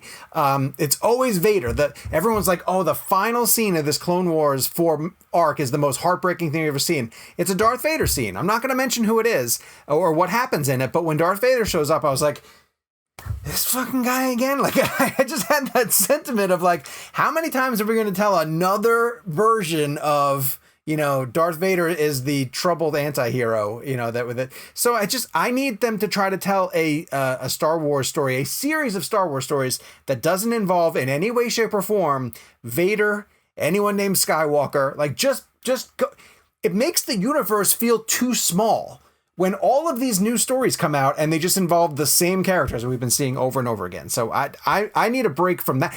Give me a Star Wars movie next year that's just completely different from anything tied to this, and I would be more excited than a recycling of the same characters and themes that we've been seeing in this universe for a very long time. That being said, it is a good story, and I would still, advise you to go on to Disney Plus and check and see how Clone Wars came to an end. I have a question, and we were sort of talking about this yesterday because you were asking why I didn't watch it, and I was telling you how when I went to give it a shot, I think it was when it was on Netflix, and someone had told me the order in which it's on Netflix, and I don't know what the deal is with it on Disney Plus, is not the chronological order of the story. Okay. And someone was like, you have to, and that was that link that I sent you where you have to go find an episode in season 2, and then you go find this episode in season 3, and then you go find this episode in season 1, and then that's how it's like, it was this whole deal about like, this is how you have to watch it if you wanted to make chronological sense. And there was just a part of me that kind of got annoyed by that. It's just like, I'm sorry, I'm not going to I don't want to do that. I don't want to have to do that. Disney Plus has them just by season they were released. So they don't have it in this order, this chronological order. So that site that you found, I think it was Nerdist or IGN, it was one of those two. That would be very helpful if you want to keep it in chronological order. But had you heard that before? No, it's the first time I ever heard that. But that's interesting because Clone Wars is an animated show that I feel never really wrote for kids. Mm-hmm. It was always kind of aimed at more adult Star Wars fans anyway. But they had to keep a PG balance. It walked a very strange line between we still have to appeal to kids because we wanted them to be Star Wars fans, but we're shooting over their heads with a lot of things that's going on in it too. And telling things out of chronological order would be one of those examples. Yeah. So, all right. I want to get into things that are streaming this week because nothing's opening up in theaters. And I want to give you guys an opportunity to rave about Sinister because it's a horror film that is on Netflix now after not being there for a really long time. Scott Derrickson, I know, and C. Robert Gargill, who also the two of them did the Doctor Strange movie together. I have not seen this film, and I know a lot of people have raved about it over the years, but you guys are telling me I need to check it out. Yeah, it's just a relentless, brutal, terrifying, nasty experience that is also fully immersive in the sense of characters that are written well, that you care about. This is an R-rated movie that I cannot believe made it into the studio system. What's the plot? What is it? What in a the nutshell? idea behind the film essentially is Ethan Hawke's character is like a true crime writer. So he'll go into towns that have unsolvable cases or cases that haven't been solved yet, and he'll essentially write a book to try and solve the case himself that the police didn't do on their end when the case was originally, in terms of that common, I don't know, I'm like losing my place now, sorry. Cold cases, right? Sorry. Mm-hmm. So he moves into this house, doesn't tell his wife and his kids that a brutal murder happened within the confines of this property. It happened out back on a tree where a family was hung. And he doesn't tell his wife that they decided to move into the house where that happened. So a lot of creepy stuff starts to happen. He ends up going in the basement and finding a box of Super 8 films that have all these different murders on them that are somehow connected to the house he's living in. And it's one of these movies where, one, as I watch it, the way I describe it is when you're watching certain horror films, I feel like you put on a seatbelt and you're fine. Like you might get nervous, you might feel like you're going too fast or something like that, but you're always locked into that seatbelt and you kind of feel safe. This was a film that I feel like they put you in a car that's going 200 miles per hour with no seatbelt on, and you just have no idea if you're going to die or not. And you have no idea if you're going to be like thrown around the car, tossed out the window, because it's one of these films that it feels unsafe. It feels as if the director is not letting you breathe, and it feels as if he's not letting you ever go, oh, everything's going to be fine. What I love about this film is the characters. Like Ethan Hawke is a great character. This is a character who's struggling with the idea that he's not spending enough time with his family. He's writing a true crime book. He wants to be there for his kids. His wife's saying, just give it up. Let's just move somewhere else and let's start a life together. Because he had like a successful book years ago, and every book since then has kind of been a failure. So he's Kentucky basically Blood, sort of, right? He's sort of had this, he has this mentality of like, I got to make this work. Like I've got to pull this book off. Which is why he is not telling the authorities about these old 8mm tapes that he finds. And there's nothing, honestly, I don't know about you, Kevin, like there's something about like 8mm and like those films and that sound and the grain that just is it already inherently just kind of creepy.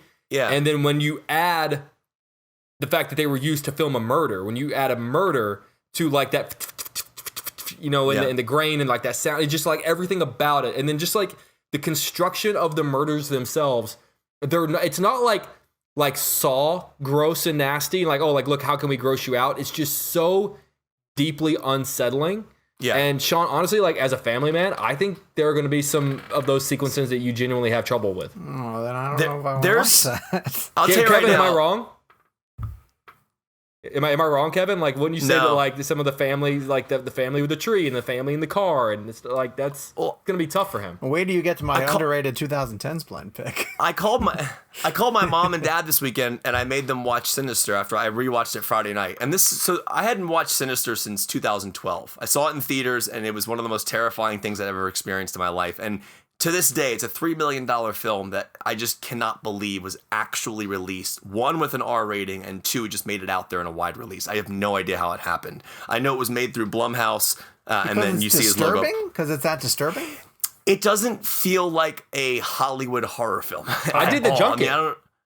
I don't know how you feel about this realm, Jake. I just find it to be such a deeply disturbing experience. It's almost as if when you're watching it, if you have a bunch of knives being jammed into your stomach, like the whole time. It's like this very eerie. And it's so good that they made a sequel, and I purposely just went, I'm not going to watch it. Because I loved the first, and I think the sequel's on Netflix. I loved the first one so much that I thought, I don't think like Scott Derrickson wasn't involved. The original writer wasn't involved.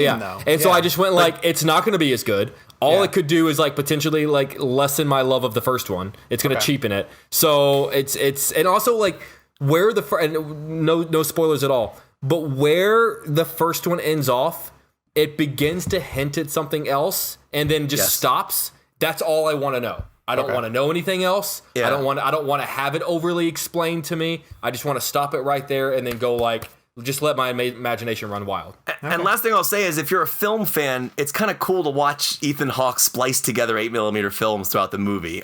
Even though what's on those films is horrifically disturbing, but it is fun to see him play with an old projector. But I will say, last thing I'll say about this movie is the score. There is there's a piece of music that plays every single time he plays an 8mm film, and it's like this. It's almost like this techno beat, but it's dark and nasty. So the whole film, it just moves along at this really disturbing pace. And I know I already said the last thing, but one thing that's very important to note, and I know Gabe's laughing, is character. And this is why the movie separates itself from other horror films. Because you actually have a sequence where the parents, Ethan Hawke, is in a scene arguing with his wife about this. And that grounded nature makes the horror that more real. They're characters you actually care about. It's not just made for horror, haunted house type scares. Every scare is earned because you care and you give a crap about the characters who are involved in these emotions. So that's why it hurts so much as an audience member. It's not a pleasant experience. It's I would argue it is as scary, in my opinion, as The Shining and The Exorcist and The Descent. All right. It's on that level of horror. Jake? It's available. I know 100%. I would say in terms of like, don't get me wrong. I love The Shining. I love The Exorcist. I love those classic horror films. I don't find them particularly scary. Like, you can love a horror film without finding it scary. Like, the two don't have to be mutually exclusive. I find Sinister to be genuinely terrifying. Like, you feel dirty after you watch it. It's but not in a Saw way. Yeah, Saw there's no emotion. Saw is all about let's how cool can we kill somebody? Yeah. Like, this makes sense, what's going on.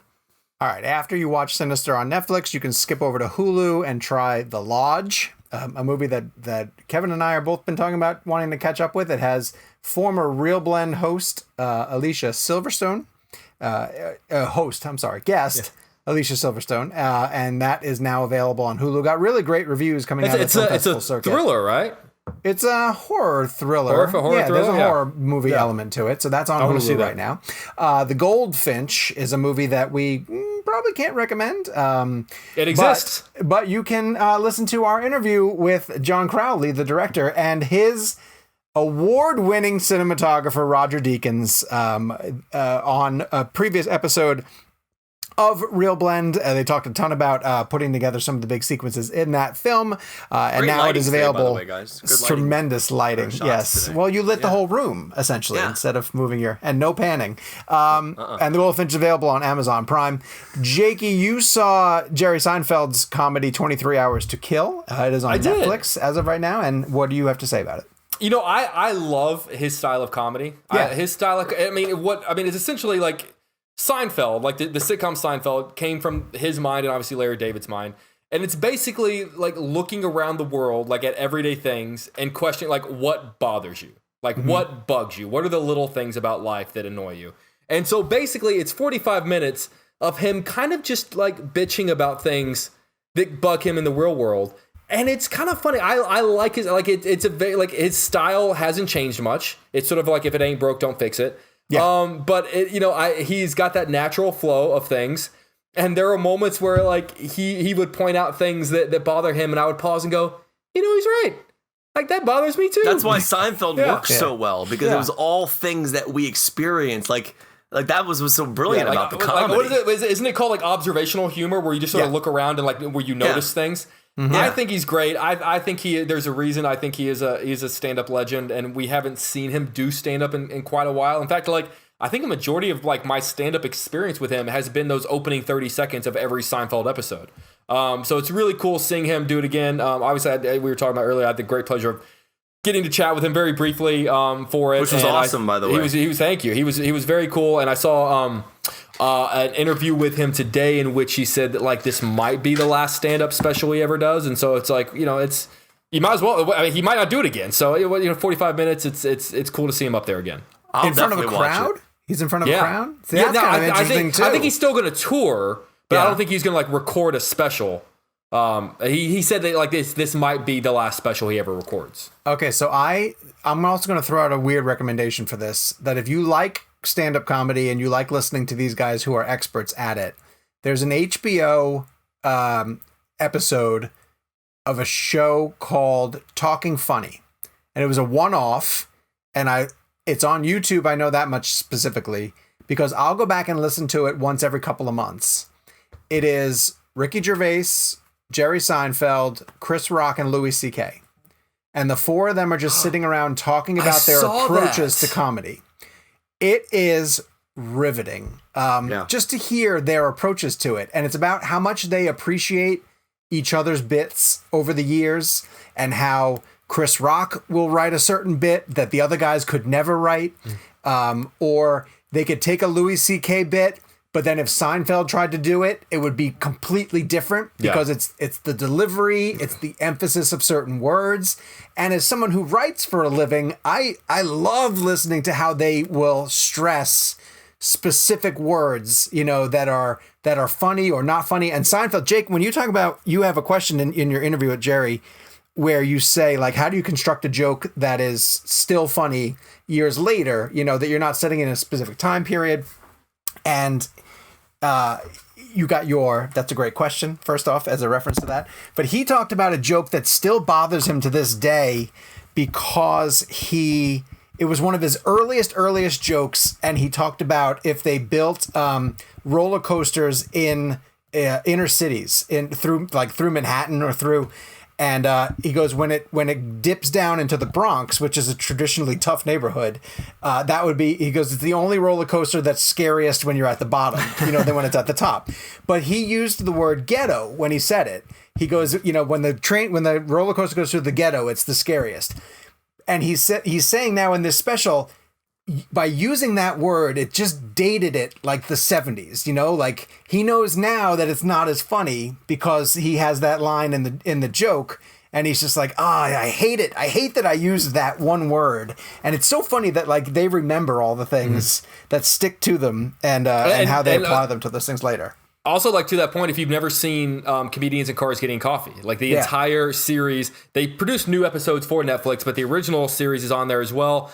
Just amazing conversations about the crowd. And to me, there's nothing funnier than when Jerry starts laughing at when like whoever the guest is makes Jerry laugh. Yeah. But there are some. One of my favorites was, I think the guest was either the guest was Mel Brooks or Carl Reiner, And then as they were driving, let's say it was Mel Brooks, and as they were driving, Mel Brooks said, on Thursday nights, I usually go over to Carl Reiner's house and we have TV dinners and watch TV.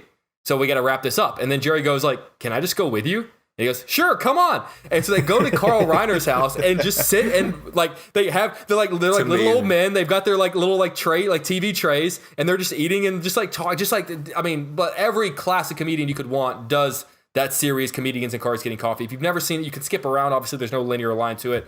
It's truly just amazing work, and he said he might be done with it now too. Yeah, he said might be done with it, and I think he has an episode with each Seinfeld. I think he has one with Michael Richards and Jason Alexander and Julia Louis-Dreyfus. Yeah. I think he has. Yeah. That's great. It's a really good series. Kevin, you saw Emma. Did you not catch up with Emma? No, I have not seen Emma. My wife Lauren loved it, but I have not seen it. I heard great things. I heard great things too. And then Gabe wants us to point out a Netflix show called The Eddy.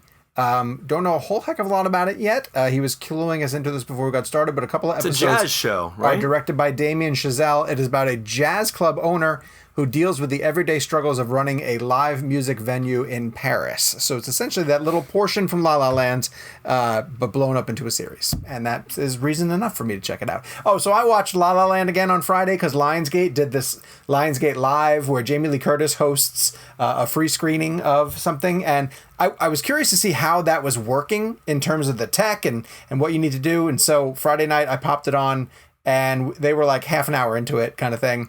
And then I found myself just sitting there watching the entire movie all the way through to the end because it's just delightful. But that's cool that they're doing that. They have John Wick coming up this next Friday. I'm pretty sure, but they're just making their Lionsgate movies available on Friday nights, starting at 9:00 Eastern, 6 Pacific, and they put them up on their YouTube channel, and you can just tune in. And they had an intermission where Jamie Lee Curtis threw it to Nikki Novak, a friend of ours from the Junket Circuit, cool. And she was dressed in Emma Stone's yellow dress from the outdoor cocktail party when she runs into Ryan Gosling, not Reynolds, and it was cool. It was cool. They turned it into a little event, and Damien did an intro, and it was very cool, but very, very fun. So anyway, that's what's new in movies this week. The Blend Game. So, we've been going through the underrated picks of the decades. Oh, God, I just looked ahead to next week's, Gabe. Are you kidding me? Oh, what is it? Well, I can't tell you now. I'll have to tell you later. But I'm telling you, it just distracted me completely for this week's episode. Underrated 2010s blend. You can go back and find our picks for all of the previous decades in the hashtag underrated, so in the fill in the blank blend. And we made it all the way up to the final decade, heading up to where we are right now. Underrated 2010s blend. I am going to go first and pick and it's strange to say this, but I am picking a Martin Scorsese movie starring Leonardo DiCaprio. And you would assume that every film that the two of them did together is a huge mega blockbuster that is crowded for all of the awards. And you would think of Wolf of Wall Street and The Departed and even The Aviator or Gangs of New York. And no one ever talks about what I think might be top 3 Scorsese films. Ever? Yeah, ever. It's and one of his best. That's Shutter Island. Shutter Island, for whatever reason, the reason being that the Scorsese-DiCaprio collaboration has produced all the powerhouses that I just mentioned. So this one gets overlooked or swept under the rug, and it's just so amazing. And there's an element of it that I really love, which is the 1950s cinema. I love 1950s, the aesthetic of 1950s cinema, regardless. The private detectives with the hats and the trench coats, and I like that element. It's a great murder mystery, or a patient goes missing from a psychological institute that's on an island off the coast of Boston. Leonardo DiCaprio and Mark Ruffalo are the detectives assigned to go there. So they have to find out what happened to this missing patient. But what it does halfway through is you start to question whether the detective played by DiCaprio is sane, and whether he's actually a detective or has he been a patient the whole time. So it starts to muddle with you. And then you, of course, the rest of the way through question if everything that you've watched has been a hallucination of some way, shape, or form. The atmosphere and the mood is incredible. Scorsese is just operating on all the cylinders to create this incredible mood. Ruffalo's amazing, DiCaprio's amazing, Ben Kingsley's fantastic, Max von Sydow's fantastic. It dials into a fear that I've mentioned on the show before of where you're the sane guy and everyone around you thinks that you're crazy, so you get imprisoned or stuck in a hospital somewhere and nobody will listen to you even though you're the rational person. That's how I feel in this show. Yeah, as well you should. And it's written by Dennis Lehane, who is an incredible author who also wrote Mystic River, which is a better book than it is a movie, but also wrote those a series of terrific detective novels with Patrick and Angie, and I can't think of their last names, but they're the characters that Casey Affleck and Michelle Monaghan played in Gone Baby Gone. Gone Baby Gone is one entry in this terrific crime thriller series. These paperbacks. Are they connected, or are they all serial? They're relatively connected. Each one's a new case, right? I'd have to dig back through and see. Yeah. But he's got 5 or 6 of them, and they are great reads. If you like Gone Baby Gone, you should be reading all of the mysteries with Patrick and Angie. They're a great. It's like blue collar, nasty Boston private detectives, and they're so much fun. And Lehane is a terrific author, and so for all of those reasons, more people should be celebrating the beauty of Shutter Island. Although it's funny that you guys were talking about Sinister. There's a sequence at the end of Shutter Island where with DiCaprio and his children, his family. Yeah. And I won't give away anything in case you haven't seen it yet. But it's one of those moments in a theater where I almost had to get up and walk out because it was too much. It was just too much. And it made sense in the context of the film, and I get where they were going for, but it was just like, all right. I don't know how much more of this I can take, but it's fantastic. That's actually the moment that I realized that DiCaprio is the best actor working today. Wow. Yeah. And I'll never forget seeing Shutter Island for the first time, and I had no idea that twist was coming. The twist in this film, which we won't give away, I don't think we have already. Not yet. Is one of the greatest twists ever. So much so that Scorsese made 2 films, very much like Get Out and Us. When you watch Shutter Island for the second time and you see all the obvious clues as to what really went down, you could see characters moving in certain ways, miming certain things, mouthing certain words, and they're all in there. Not just that, but I remember seeing I did the junket for Shutter Island, and I remember seeing the movie for the first time and thinking like, is Scorsese getting lazy? Because there are like massive continuity errors in this movie. Like glasses are in the wrong place, and then you go back and you go, oh. Yeah. That how I almost felt guilty. Like, how dare I doubt Scorsese? How dare I think that he is getting lazy? And it's, you know what? That's actually a great pick for an underrated movie, because I feel like if you were to go to a person and just like, let's say an average moviegoer and say, what if I told you that Scorsese is about to make a horror movie with Leonardo DiCaprio? They would go like, oh my God, I have to see this. And I go, what if I told you that movie came out 10 years ago? Yeah, you can watch it right now. Yeah, you could watch it. Like, it's out. It exists. And to your point, like, no, yeah, like I think it did. I want to say it crossed 100 million, but I still don't feel like it's underrated that no one talks about it. People dismiss it as like they dismiss it as like a cast off Scorsese one, and it's just not. The music in that film. Want to watch it. The music in that film, from what I remember, is all classical, real music. I don't think Shutter Island has an actual score. I think Shutter Island is just pure classical pieces of music. Double check that, but I'm almost certain. I remember when I reviewed the film, I was trying to figure out who did the music. I'm like, wait, this seems like it's. Okay. I think it's classical music. Wait, Gabe, have you never seen Shutter Island? Oh, what? Oh, you have. You have or have not? Oh, yeah. Okay. Yeah. All right. Kevin, you're up. Oh, well, I went with a very similar film. Pop Star, Never Stop, Never Stopping. Exactly like similar it. Film. Here's the thing. I think this film's a masterpiece. I think it will forever be taken not seriously. It will always be considered a spoof. It will always be considered, Lonely Island. And I think one of the biggest tragedies of cinema is that we don't celebrate the brilliance of comedians. And I think that Pop Star is one of the smartest and well-written and well-produced and well-shot films just from what it's trying to achieve. The performances, everyone fully commits. Andy Samberg is firing on all cylinders as this character. And the music is perfect. Every song is catchy. It's memorable. It speaks to the movie. It's raunchy, but also emotional. I find that film to be weird, oddly emotional. I care for the characters. I've watched Popstar 10 to 15 times, and I still root for them to get together at the end. That's really all I hope for. I want them to get on stage and sing Incredible Thoughts with Michael Bolton. I just want that scene, and they do it. And when they do the donkey roll with Usher, it's what a great moment. I don't know if you guys know what that is, but I mean the movie is just pure brilliant comedy. I also think one of the funniest scenes in the history of movies is the sequence in the limo, which I really won't go into detail about what happens. Could you refresh my memory? Which, by the way, we apparently we have to ask Judd Apatow about that. Remember, that's the thing we would have to ask ask him that. Yes, 100% that will get asked. So I bring up Popstar because who's gonna ask that? It's underrated because no one saw it. The movie bombed. Well, here's the funny thing, famously bombed. So when that came out, Andy Samberg's only really known for SNL at this point, and the digital shorts that he was doing, which were very popular. But with his Brooklyn Nine-Nine following now, I almost wish they could re-release it, because I think it would do much better now.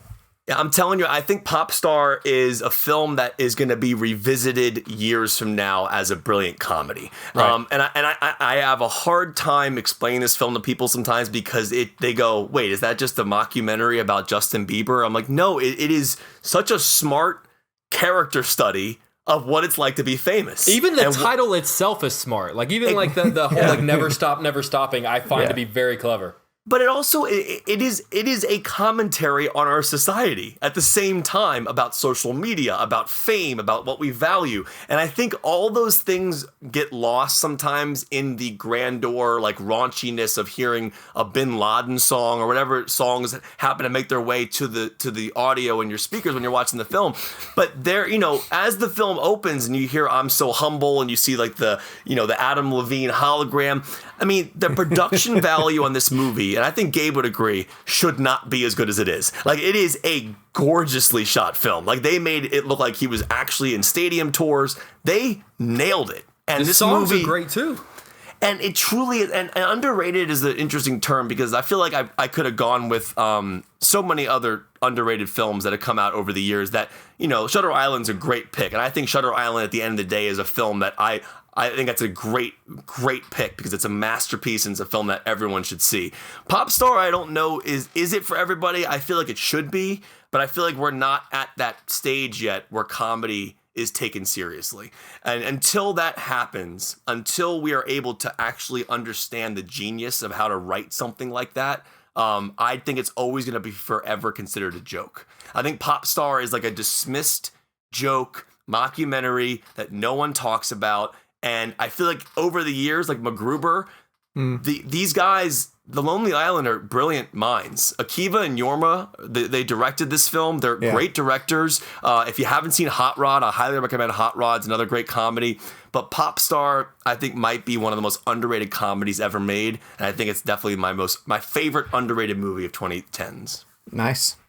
Good call. It made $9.7 million at the box office. Right? And no one, you have to understand the commitment. Everyone in that film, like when they're interviewing Mariah Carey or Usher or DJ Khaled, everyone commits and nails it. Everybody's on the same page. It is great filmmaking, but it will always be dismissed as just a joke. Yeah. All right, Jake.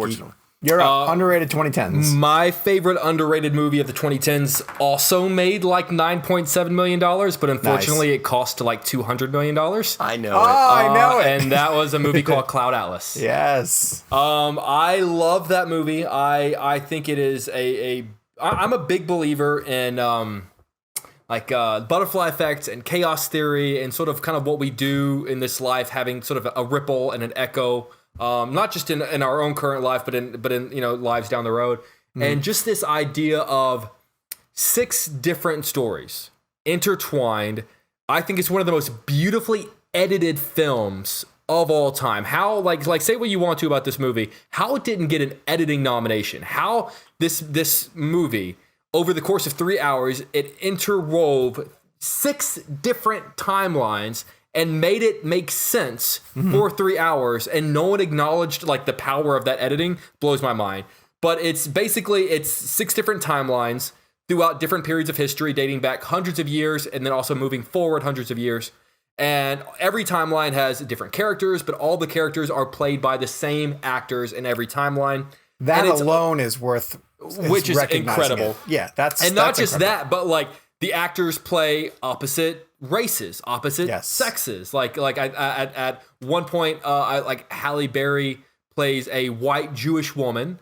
At some point, I think like a woman plays a man plays a like they kind of they bring it together, and it's this idea of it's not specifically like pushing the idea of reincarnation, but it's just this idea of different lives and the importance of being like your actions in this world potentially affecting people hundreds of years from now that you don't even know. And it's such a beautiful story that I am finding over the last 10 years or so since it came out has been discovered by more and more people. I don't often come across someone that sees it, but when I do, I usually get a like, oh my God, that movie was great. Mm-hmm. It was, I saw it, I want to say I went and saw it 3 times in theaters. I did the junket, I went to a screening, and then I think I paid to go see it because of how poorly it was doing at the box office. I wanted to support it. I think it's a beautiful film. I think it's actually one of Tom Hanks's best film. It's got 3 different directors. The Wachowskis and Tom Tykwer, right? Exactly. Yeah. And it's such a ballsy accomplishment, and I think that they pulled it off. Because in fact, because it's based on a book, but the way the book is structured, it doesn't intertwine the stories like that. It goes 6, 5, 4, 3, 2, 1, 2, 3, 4, 5, 6. Oh. And so it's a little easier to keep track of.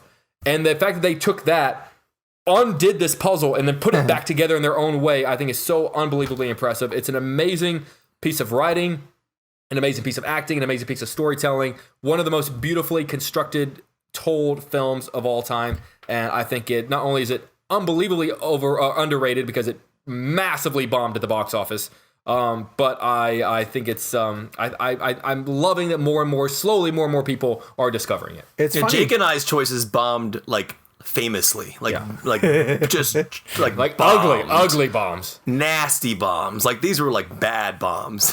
But even like, hearing no one Jake went. talk about the themes that are in Cloud Atlas, it's very Lindeloffian, and it's very after you made me watch Leftovers. Sense. Yes, I could see how you sort of just dial into that type of material. And so there you go. 3 recommendations for films that if you haven't yet seen them, you need to put them into your queue almost instantly. I have not seen Popstar, Never Stop, Never Stopping, even though I have it downstairs. I did see Cloud Atlas. I thought that was pretty great. So you guys need to catch up on those. Listener picks. Let's see. Reckoner 0308 says Incendies. That's a tough film to get through, man. That is a heavy, heavy film. Dante. I don't know what that is. Incendies is I'll tell you about it afterwards. Dante says Inside Llewyn Davis, underrated Coen brothers, without a doubt. Michelle Garrist says Hunt for the Wilder People, early Taika Waititi.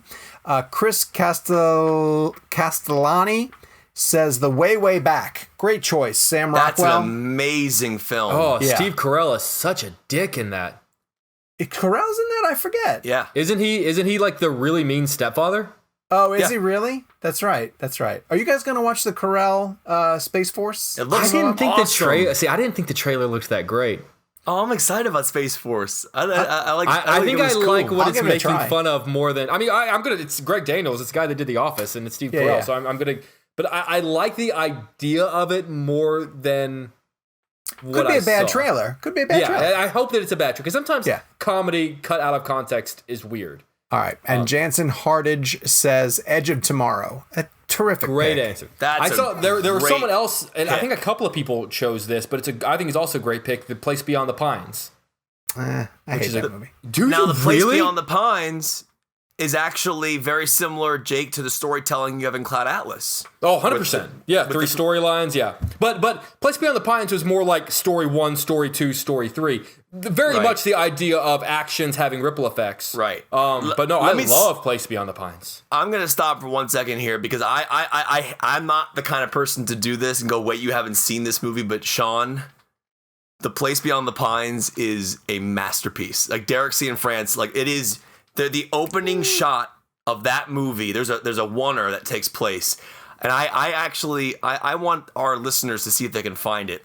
There's a oneer in the beginning of the film that it's is Gosling's so... oneer? It's Gosling. Gosling. Okay. Gosling's wearing a Metallica shirt. He's getting ready to go. You have or have not seen I've Beyond seen the it. Pines? Yeah, I thought you. Oh, you don't I like said I don't Beyond like the it. Pines. I don't like it. Sorry, I apologize. So the opening shot though is he gets on that that motorbike and goes into that cage. Yeah. Try and figure out how they did that because it's actually incredible. It's not Gosling in the cage. They somehow switched him out. Oh yeah. Okay. I remember. I give him a lot of credit. I just assumed he did it. So I remember. I think I pulled Ryan Gosling aside, and I don't mean to name drop, but it was in Los Angeles for there was some Oscar thing happening at the hotel I was staying at, and I went downstairs and they were having like a first man event in the lobby. Oh, interesting. This is normal for LA. I know it doesn't sound normal, but it's normal for Los Angeles. Like it's not like I'm just going to parties all the time. So I walk in and the cast is walking around, and I think this was the night that I pulled him aside and I asked him, like, do you mind if I ask you about how you did the bike scene in the movie? It's interesting. If you watch the scene closely, the camera does go off of him at one point. So what they do is they switch the rider in the shot. Okay. All in the same shot. So the rider who enters the cage is not Gosling. Okay. See if you can figure out where they do it though. Interesting. Because I've tried watching it a few times, and it kind of makes sense if you think about the timing of when they go away from him and when they come back to him.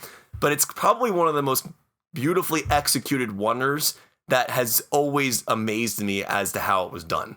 Because I just don't, because I was like, there's no way Ryan Gosling is doing that. And there was a time where I actually believed it was him. I was like, maybe he just trained to do it.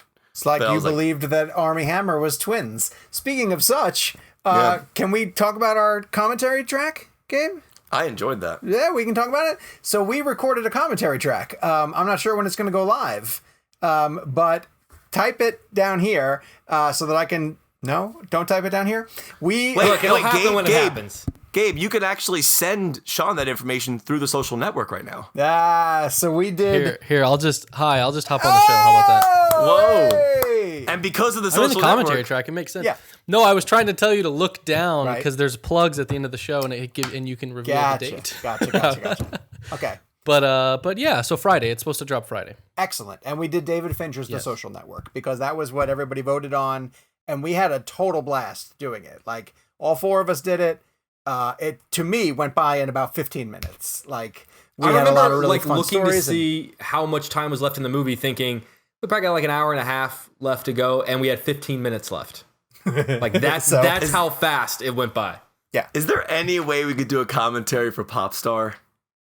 I think that would be amazing. Might be my first time watching it. The people have to vote. I think the Lonely Island guys would love that. I think that'd be so awesome if we did it, because that's a niche movie that no one saw, which is why I put it in the underrated. But there is a strong fan base for it. Well, I think it would even be fun if we started doing commentary tracks and got some other people involved in them. Yeah. I also got to show. I mean, this is the greatest DVD cover. That's so funny if you know the movie. And the scene that's on the cover is the scene you don't even see in the film, which is hilarious. Like, because they cut away from it. It's so good. All right. So anyway, next week's game. Are you guys ready? Whew. We're playing hashtag Coen Brothers Blend. No. Have we never done that before? I think we did Coen's best, but I don't think we did Coen's favorite. So we can. Interesting. Now we get to isolate our favorite Joel and Ethan Coen game by playing hashtag Coen Brothers Blend. Also, a reminder: go back and listen to our interview with Barry Sonnenfeld.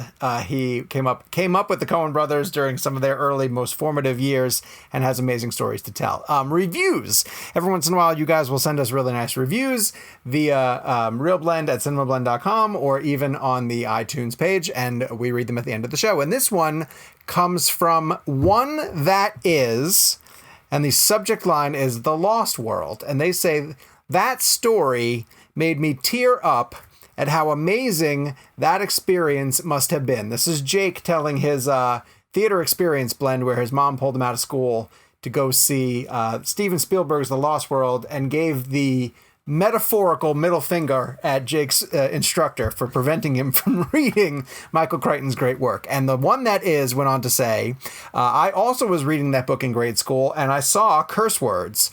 I went to a private Lutheran school and my teacher also took the book from me. She put it in her desk. After school, I snuck it out of her desk and she always hated me after because she knew. I still love that movie too. My theater experience is The Matrix. I had the newspaper double sheet on my wall before the film even came out. I had to convince my mom to take me because of the R rating, but I researched it and it wasn't for gore or blood or anything violence, yada yada. Blown away. Anyway, love the show. Keep it up. That is from The One That Is. So very cool.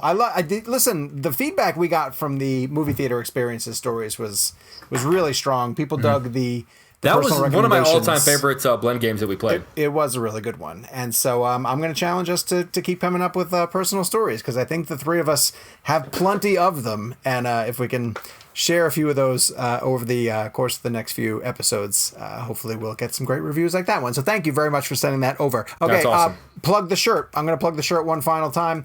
It is available until May 8th. Go to the link in the description down below. Help out an amazing charity, the Will Rogers Foundation. All of the proceeds, so a small portion of it goes to pay for the shirt. Everything else goes to Will Rogers. We've been able to raise north of $1,200 already in support of the foundation. We cannot thank you guys enough for that amazing support. And once the t-shirts start going out, we want to make sure you guys send us pictures of you guys wearing the shirt. Okay, the social network commentary that we recorded is going to be available on Friday. It's our hope that you guys will download that, and then you can play the movie on Netflix and then just listen to the four of us talk over it. And I think we have a lot of really fun things to share for it. And we'll start thinking about some other films that we can do for commentaries after the case. So until then, follow us on our own social network channels at Jake Takes, at Kevin McCarthy TV, and at Sean_O'Connell. Give them all follows on their YouTube channels and their Instagrams as well too. Leave us a review on iTunes. It means an awful a lot to us. Or send us a review at ReelBlend at CinemaBlend.com. And we'll be back next week with even more fun, hopefully some exciting guests, breaking news, updates on when Tenet is going to be coming to theaters, and maybe we'll get a chance to interview Christopher Nolan somehow. I'm just putting it out there into the universe to see if God himself, Chris Nolan, will make that happen. So until next week, Tenet and Dunkirk. And Dunkirk. But mostly Tenet. But yeah. But also Dunkirk. Yes. Right? Of course. Tenet too. Can we add Tenet? But then Dunkirk.